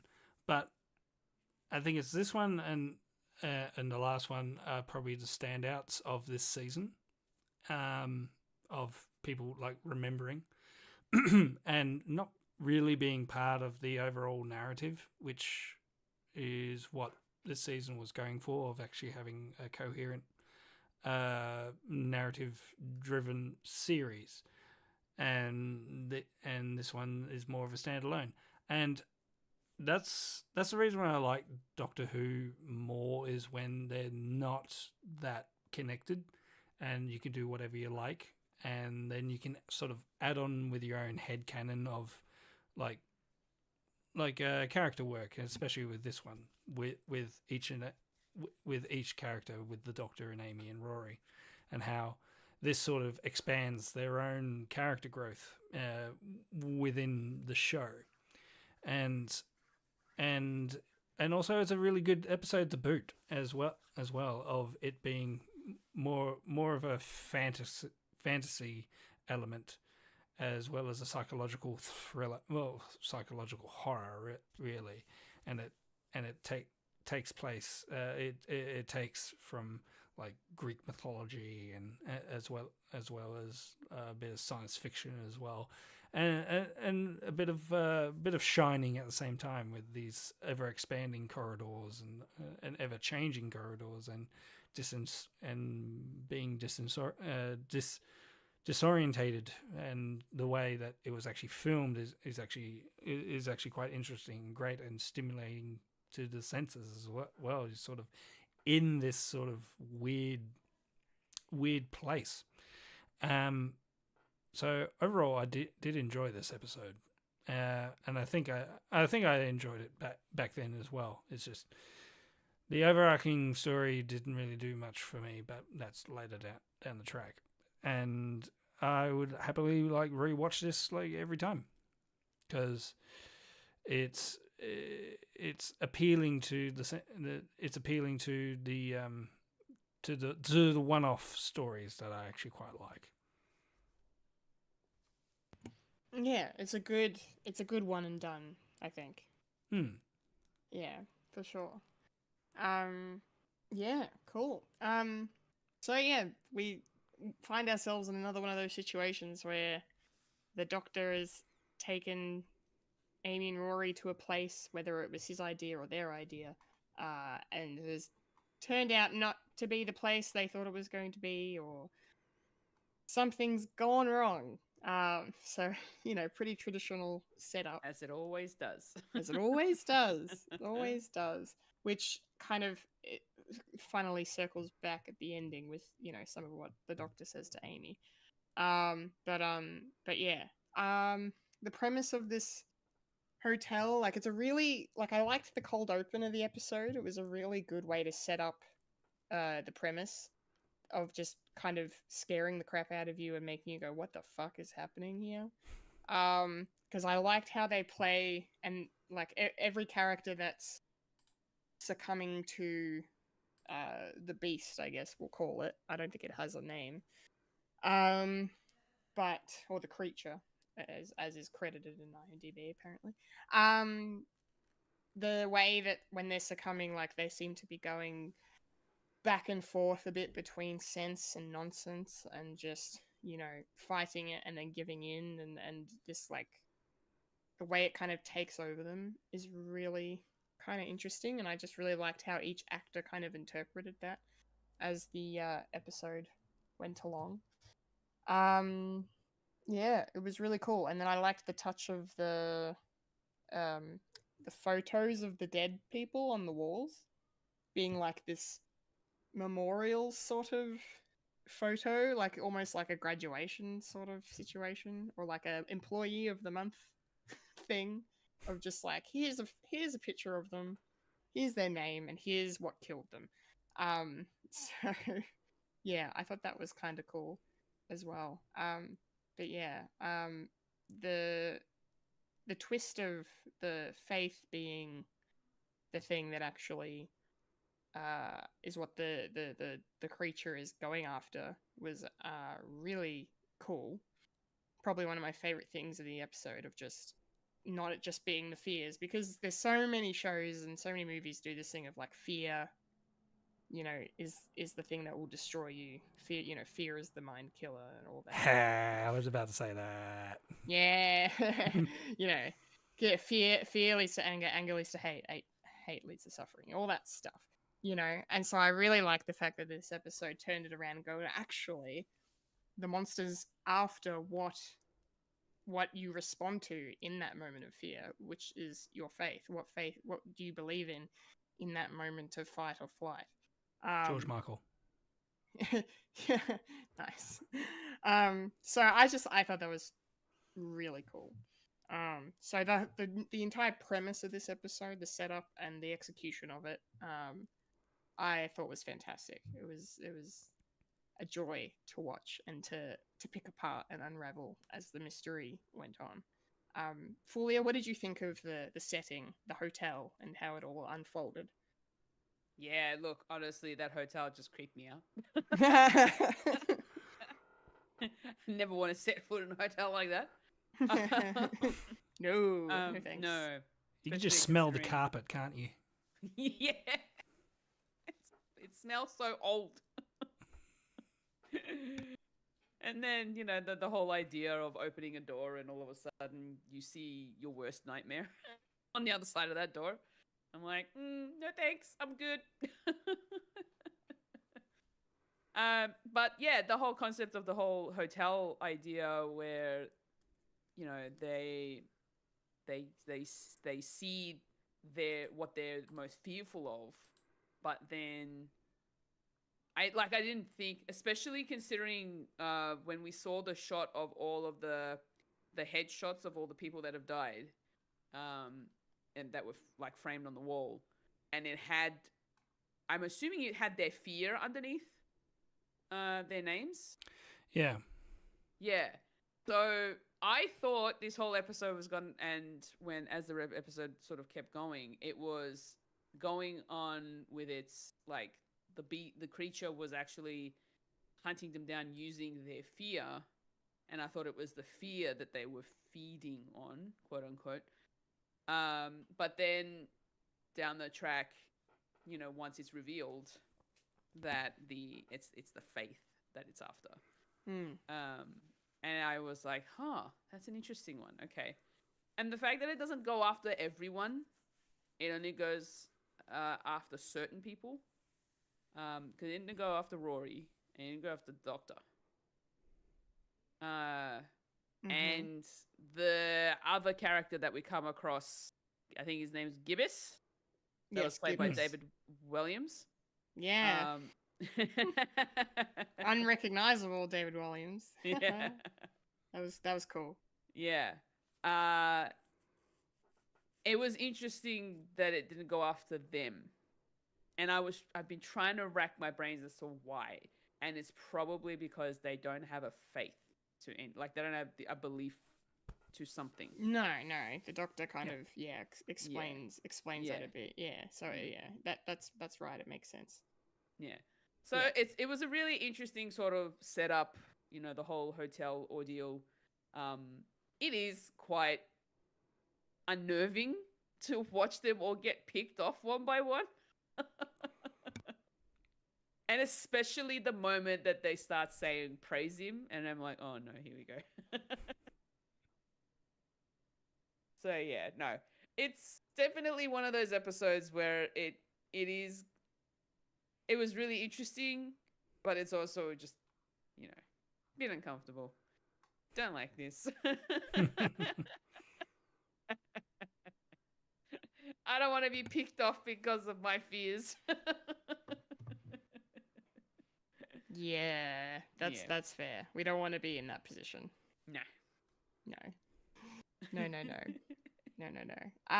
Mike, how did this premise work for you in terms of, like, you know, Doctor Who sort of setups? Yeah, it actually was pretty good, because the easy route is to like face your fear or try not to have fear take over you. And I do like it that they turn it on its head, where it's I think I need to look it up, so bear with me, but it's more to do with it's not the fear, but it's your faith that will get you, which is pretty philosophically like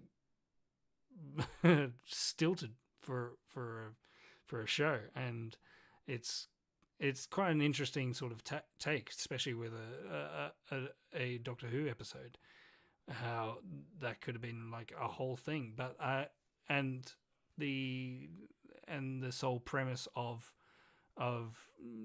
some of these characters, they may have a fear, but their faith is either non-existent, or it doesn't really, they don't really dwell upon it. And that's why I kind of like the fact that Rory doesn't have a fear, and he doesn't really have a faith-based system. He's which is, some would say it would probably be a cop-out, but it's also very, very deep for a character to actually have that as a character trait. It's not necessarily a flaw. It's more to do with like his own psychological like makeup for a character, which going on after the previous episode and of him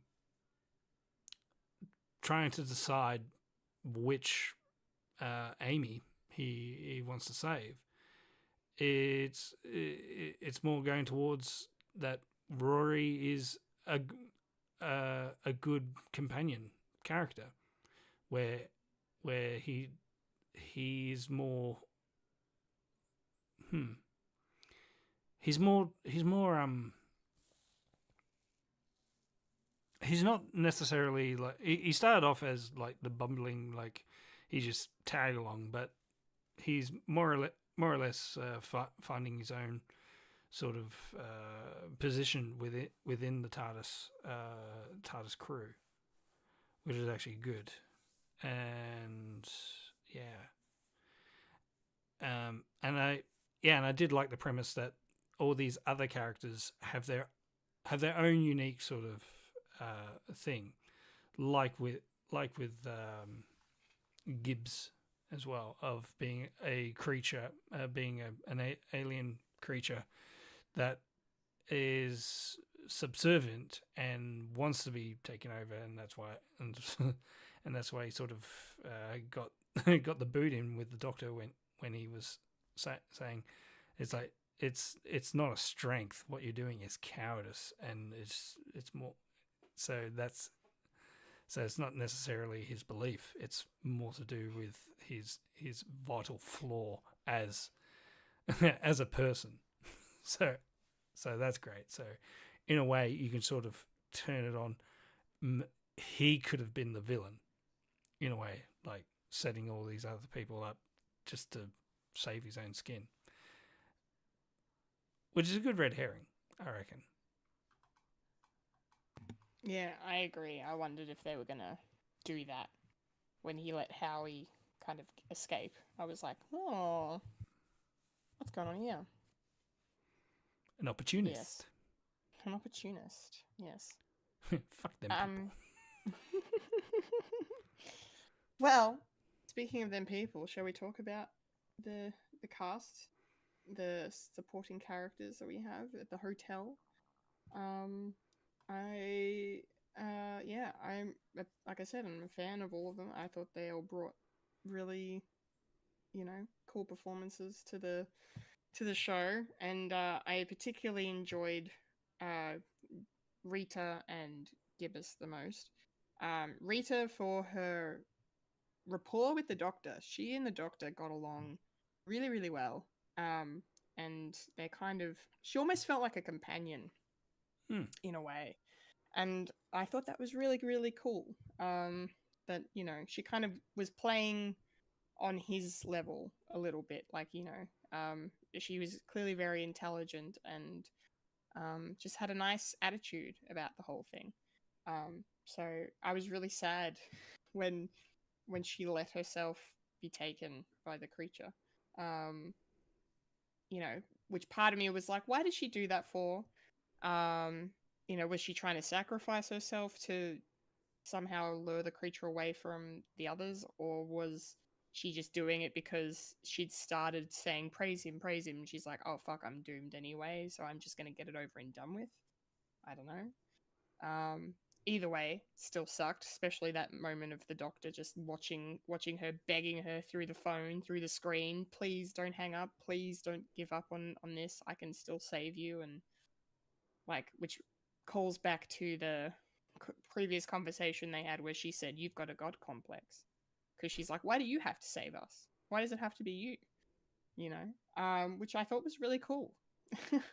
Really interesting for her to challenge the Doctor in a non-offensive way. Like, she wasn't trying to be a bitch or anything, but she was just being like, who are you to say that you're the one that's going to save us?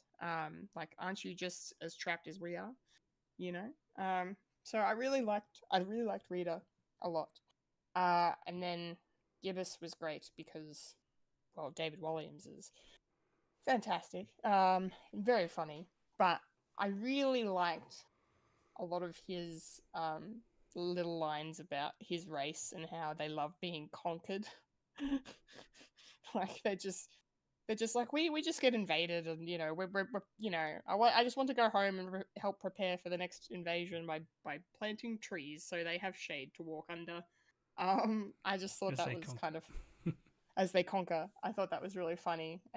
And then like the joke about how their national anthem is like glory to. It's called Glory to Insert Name Here. Which Oh my was gosh, great. I just came across a Gibbous quote and it just made me laugh. Oh, I was at work. I'm in town planning. We're lining all the highways with trees so invading forces can march in the shade. Yeah, that was the quote I was referring to. Yep. So funny. I just loved it. Like it was great at the beginning when it was just this, you know, like hilariously defeatist attitude. Like he was just like, I'm just used to this at this point, and I kind of like it. I don't mind being subjugated. It's fine. But then as the episode went on, and what we talked about him being a bit suspect, yeah, and then he just kind of revealed himself as a bit of a coward, clearly. But you know, him being like, you know, well, now that Howie's dead, there's going to be more chance for the rest of us, right? Isn't that how that works? And you know, so You leave us alone, right? yeah. So I liked him less as the episode went on, but Yeah. but you know, that's the sign of good writing and a good performance, I think. So yeah, I feel like the Memorable. doctor also could see memorable. that. Yeah, I think the doctor was also turned away by him as well. He's like, I Yeah. don't like your attitude, Benny. No, the doctor did not like him at all. No, which is, you know, rare for the doctor, because even the doctor said the creature was beautiful when he gazed upon it. So, you know, but yeah, yeah, and Howie and Joe were cool too. Like Joe especially was creepy as fuck. I really enjoyed his laughing and smiling and just him happily extreme close-ups on his face. Yeah. Him happily sitting in a room surrounded by creepy marionette puppets was just like, ah, cool, all right. As long as he's having a good time, I guess. Yeah. The So puppets were worse than him. Because the moment the group walked into the room, they all stopped laughing and turned their heads. And then as they're walking through, the heads are following, and I'm like, yeah, no thanks, I'm good. I want to get out of this room. Yeah. Officially the worst room in the hotel. Yep. Yeah. Drove poor Joe nuts. Oh boy, did it ever. Did it ever.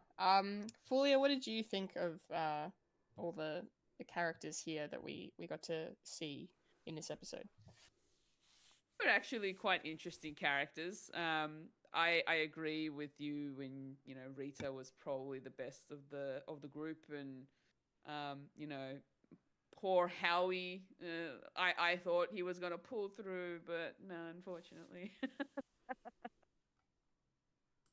You know, gave way to his fears and all that sort of stuff, and yeah, it was quite interesting to be able to, you know, see the doctor sort of interact with them,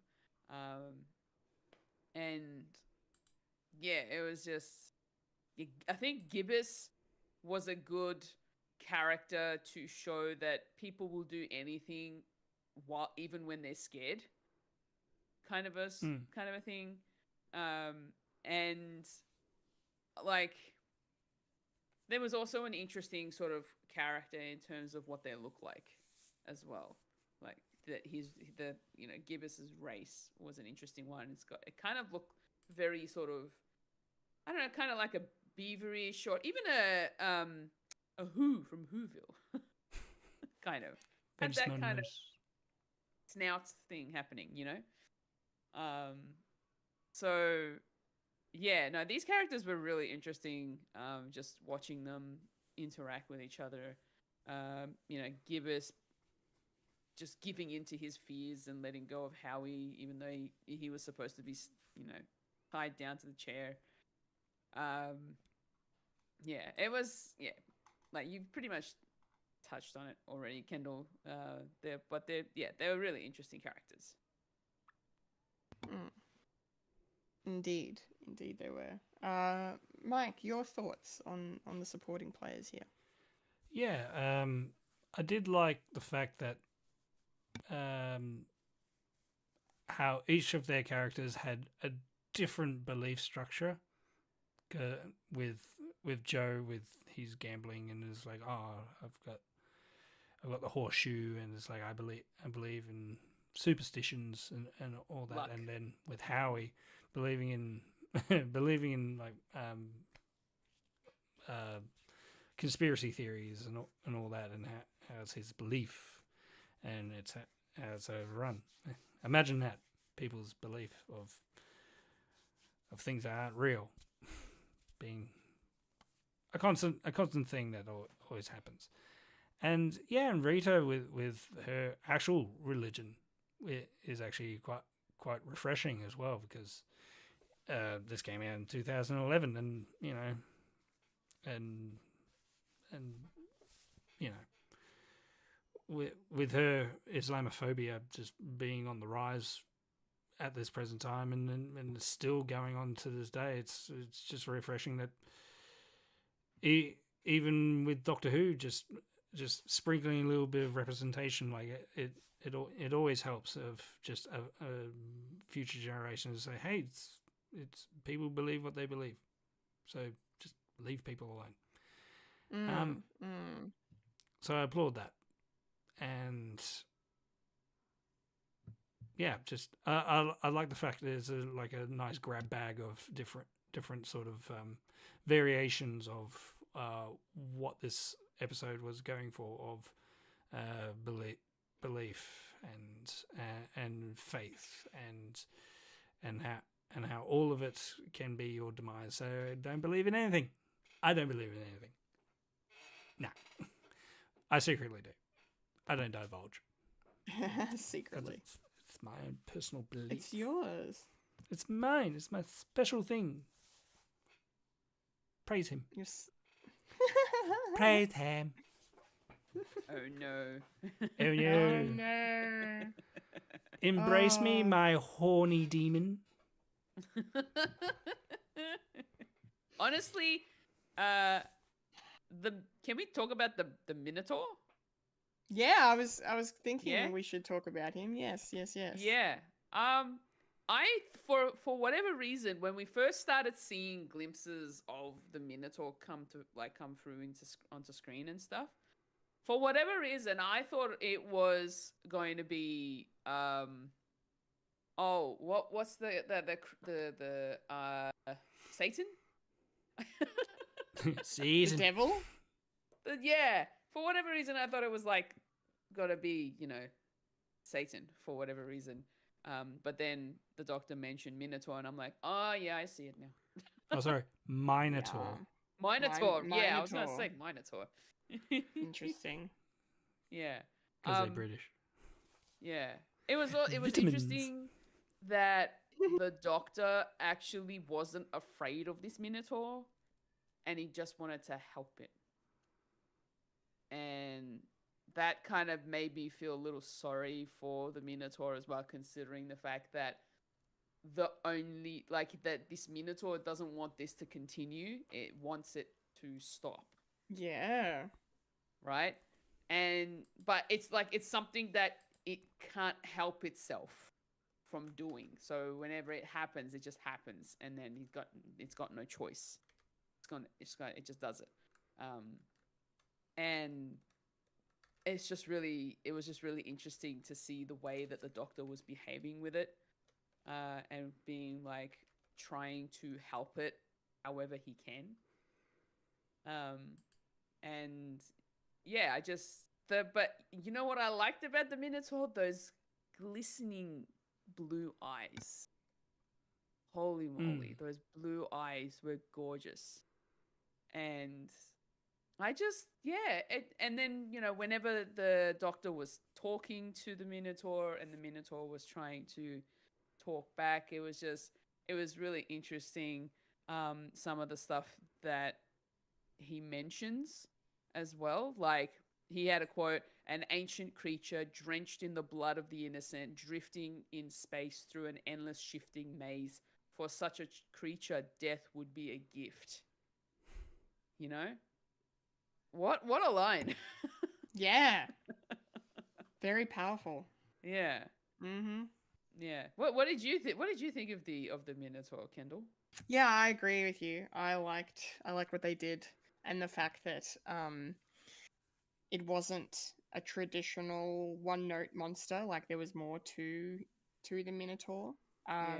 Like that scene where in like the blue room with all the mirrors and the way that they cleverly like shrouded the Minotaur from our view, and but then like they'd show him in bits and whatnot, and yeah, it was a really cool scene. And then just for the Doctor to be able to understand his growlings, and then we're hearing the words repeated of like, you know, this is a prison. I need this to end. I don't want to do, you know, I don't want to be here. I can't live like this, essentially. Like this poor creature is pleading to be put out of its misery, essentially. And you're like, holy fuck. But then at the same time, you're like, but it's killing people. But then it's not its fault that it's killing people. I think, like, the concept of this place as a prison is really fucked up. Considering it's this place that's just floating through space and picking up random creatures along the way for the Minotaur to eat. No, that's not justice. I don't know what planet you're living on, bro. But but you know. What was it that the Doctor said that the Minotaur was actually feeding on? Because when the person dies, their body like is still there. It's almost like their soul leaves their body, kind of a thing. I guess. Yeah, you could interpret it that way. Yeah. I think, because in a lot of ways, people's faith is tied to their soul, I suppose, in a lot of belief systems. So that kind of tracks. Yeah. I guess, you know, a soul or an essence of some sort is eaten, is devoured. So yeah, but yeah, no, I really liked the fact that it, you know, the creature wasn't just a, you know, straight up beastie sort of thing. It actually had a backstory to it, and like a complicated understanding to be had was there, and it was just it was just really well done. So I agree. Yeah, I liked it. What about you, Mike? I did enjoy it, and it's Doctor Who taking from like real life mythology as well. It can be like put into the actual story of the Minotaur from Greek stories with what's his name? Scythius, the Slayer. So the story goes that there's always a labyrinth, and in the labyrinth there is a Minotaur, and how how with labyrinths they always, there's more of a spiritual like aspect to it, a more supernatural aspect to it where it's discombobulating and everything, and it's in this retelling, and I do enjoy the fact that it's being retooled into a more sci-fi sort of surrealist atmosphere, and there's no exception. And I really enjoy the fact that they didn't make it the same. Words put in the right order. I really enjoy the fact that the Minotaur wasn't the scary thing for the week. It's more to do with a more philosophical thing. And yes, the body is still there, but the essence is gone, and it's not necessarily cut and dry sort of saying what did happen. It's more to do with psychology and psychologically and all these mythologies. And sometimes I dislike things a bit of airy fairy and but it sort of fits. It sort of makes sense in this, of it being more to do with what is your interpretation of what's going on, and having something like a Minotaur story is fitting. So I did enjoy this aspect as well. Yeah, that's a great point to bring up the mythology around the Minotaur, Mike. That's awesome. Yeah, really good stuff. Okay. I guess we should talk about the ending, sort of. I suppose. Yeah. Just like the, I guess starting with the scene where we go into Amy's room, and we see young Amy Pond, young Amelia Pond, as the Doctor likes to call her, sitting and waiting, for the Doctor. That was quite powerful, I think, just to see, this is Amy's fear, is that she'll always be waiting for the Doctor, that the Doctor's never going to come back, and that she's going to be, without him the whole time. And I just really kind of liked, I don't know, I have mixed feelings about it, but I mostly liked how they handled that, and the scene of the Doctor talking Amy down, and getting her to understand that, again, going back to what Rita said about this God complex thing, and the Doctor just being like, I'm not the greatest who ever did anything, whatever, I'm a Time Lord, whatever, but like, I'm not this all powerful being who's going to save the day every time. I'm not that person. And that line where he's like, this is what always happens, you guys, people, you all die, you hang out with me long enough, you get put in harm's way. And him coming to that realization was, then led into obviously what happens at the end of the episode. But then there was something about the line for me where he said at the end, he was like, he called her Amy Williams, which she technically is, because, she's married to Rory. But we'd never heard him say that before. We haven't heard her referred to really as Amy Williams in the show yet. And then he says it's time to stop waiting. And that kind of made me then go, huh. Are they trying to do the whole Amy's still in love with the Doctor angle again? Because the fact that he calls her Amy Williams says that to me, and then he's like, you need to stop waiting for me. And the way Amy reacts to that statement, she's crying and whatnot. I feel like that's the Doctor saying, you need to, and that's maybe part of the reason why he leaves, is because A, he's trying to protect them, but B, maybe he also just wants them to, Amy to finally try and let go of whatever she's holding on to. I don't know, but because they haven't really done that whole thing for a little bit now, but that's just kind of how I interpreted it. I don't know if you guys got the same vibe from it. What did you make of it, Fulya? Yeah, as the Doctor was pretty much just telling her to let go of him, essentially. I was trying to understand why he was saying it, and then I think once you pretty much explained it there, Kendall, I was like, oh yeah, that would make sense. That he just wants Amy to live her life and live, essentially, just stay alive. He knows that whenever he takes a companion with him, something always goes wrong, and then the companion's always the one that gets in harm's way, and then he feels bad for letting that happen. So this is like the Doctor saying, hey, I want you to live your life. You need to stop thinking of me as some hero, because I'm not, essentially. And yeah, it was just really interesting, and he's saying it so sincerely as well. You can feel the emotion coming through, because he means it.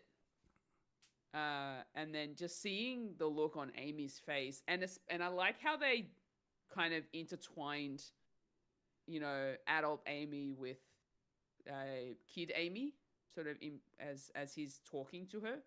It sort of goes in and out between the both of them. But yeah, it was definitely really hits you in the feels listening to him say all that. So yeah, I don't know that I think that he's talking about the whole, like, I'm not someone you should care about as much as you should care about your own husband. But it could potentially mean, like, it probably is the whole, you know, the whole love thing that maybe Amy still has some feelings for him. But yeah, I don't know. Like, I don't know if I can pinpoint what it is exactly. But I feel like maybe Michael might know. Yes, Michael, tell us your thoughts, please. Thank you for that segue. Well, I tell you the truth, I didn't expect that it's something to do with Amy still latching on to a maybe not being with the Doctor like romantically or anything like that. I didn't really think that, but it's a reasonable conundrum considering what we know the relationship between these two. I mean, yeah, we have seen that Amy pretty much going after the Doctor, like jumping on him, basically.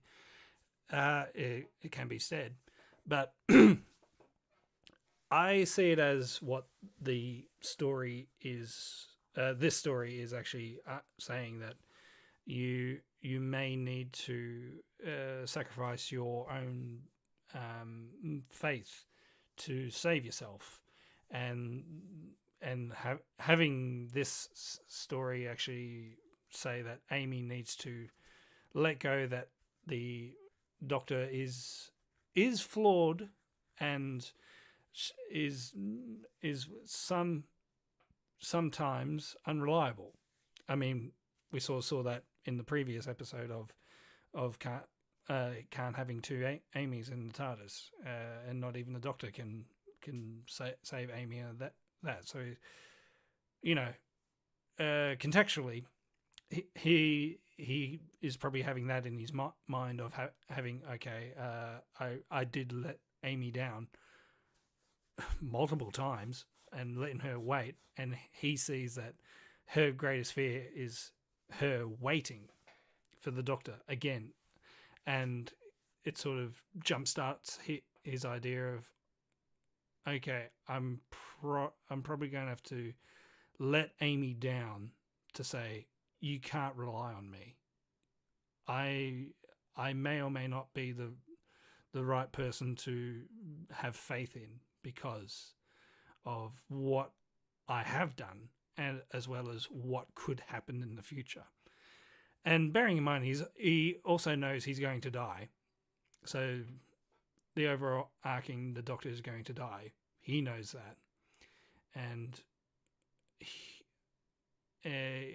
so there's going to be heartache for that. So having the fact that he decides to let the Williams or the Ponds have their dream house and Rory's dream car, saying this is the last present to you. Please live your life. I might drop in every now and again, but please don't wait on me. Please don't. And after his sort of quasi relationship with Rita as well in this episode, he sort of sees the fact that I'm not good for anyone. I mean, we've had this story before that the Doctor always toys with the ideas like, I can't have anyone be with me. I mean, we've just had it for the Christmas episode past the TARDIS not having having chairs, not and and having him sitting down and having a relationship with other people is not good but great at the same time. So it's that constant balance, and it's all leading towards this. It's like Rory and Amy's final goodbye of it being set in stone. It's like, okay, this is the sort of thing that we need to have going forward. Because that's what I was thinking from past episode of Rory saying, "I'm only here because of Amy. I wouldn't travel with you." And in this episode, he actually does say that in a way. It's like, well, I don't really have a belief because I am traveling with you. So it's sort of a mixture of that, and I actually forgot that. And it's actually good that I forgot as well of things, because I'm constantly it's constantly being a surprise. And we'll probably talk about this later, but the Doctor has his own room, and he goes in and he sees. So there's a little what happens there. I've forgotten what it was, and when I looked it up, it's like, oh, that's why I forgot. Okay, but we'll leave it there because that adds, whatever. So I do enjoy this sort of ending of the Doctor, Amy and Rory sort of companionship. Bearing in mind the season's not over, so they will come back eventually. But it's a nice little pin in their character development at this present time. And it's a good episode. And and I'll leave it there because spoilers, I suppose. Sweetie. And also, you're traveling with your mother-in-law and father-in-law. Bit weird.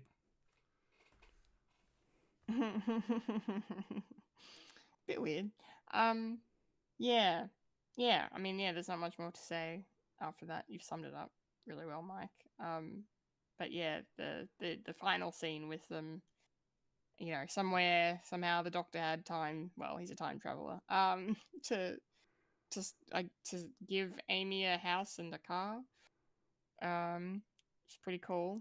Could I be like the bootstrap house theory. It's something that he hasn't done yet, but he will do later on. Yes. Remind me to do that. Remind me to do that. Yes. The blue house or the blue door, very fitting. And I really appreciated Rory fawning over the car. Like, it's my favorite car, and he's just staring at it. Yeah, it's just it was just really good. But then the final in quotes goodbye between Amy and the Doctor was really nice. And I think Amy handled it really, really well. So I was like, yay, Amy didn't do anything stupid. It was anyway. Yeah, it was really it was really sweet, and just a kind of a nice bookend to the episode, and even down to the awkward goodbye from the Doctor, and he's like half in the door of the TARDIS, and he's just sort of like, bye then. No, you hang up. See ya. No, you hang up. No, it was cute. So so the ending of this episode was just the cherry on the cake of an all around very good episode, I think. Fulya, do you have any final thoughts? And look, it was a really sort of nice way to sort of end the episode of, the Doctor giving them a little wedding present, being like, you need a home and you need a car. Here you go. Start your life fresh and go. But it was also like, I think it was really nice to also see and just listen to the Doctor do like a little monologue talking to Amy for a moment and just explaining all that he feels, and this is it. Like, you may see me, you may not see me, but I don't want you to. Like, he just wants them to be safe. Essentially, is what he essentially like says in his little monologue. Yeah, and wants them to live out their lives. But it is quite like heartbreaking that this was a goodbye scene of, especially for Amy. So yeah, no, it was nice, but it was also a little heartbreaking. Yeah. And it was also heartbreaking to see that next week's episode is fucking James Corden. He's back, baby. With a baby. I say, I say with sarcasm in there somewhere. Anyway, I'm not gonna lie. Not because it's James Corden. I just like the fact that it's gonna be Cybermen. Yeah, Cybermen, and bringing back a creature that we haven't seen in years, decades. Ooh. Ooh. I wonder if I'll remember when I see it. Yeah. Yeah, I'm excited for Cybermen. Bring on the Cybermen. Yeah, I think they're honestly, Cybermen are my favorite villains. Nice. I don't know why. I just like them. You just like men in uniform. No, tin men, no hearts. Oh. No. That's not. You what go after men with no hearts. Scratch that. Cold men with no hearts. Is that? No. I don't know. I don't know what it is. No, I don't know what it is about Cybermen. It's just I don't know. They intrigue me quite a bit for whatever reason, and the amount of lore that's been expanded while watching the Doctor Who series has just made me want to learn more about them. So it's pretty cool. Yes. Yeah. It's a cautionary tale for a human race. Yes. Oh goodness. All right, and on that happy note, shall we wrap it up? Yeah. Yes. We shall. Excellent. We shall. All right. We shall. All right, ladies and gentlemen, those are our thoughts on Series 6, Episode 11, The God Complex, Doctor Who, Talking Who. Thank you for listening to some Who as we talk some Who.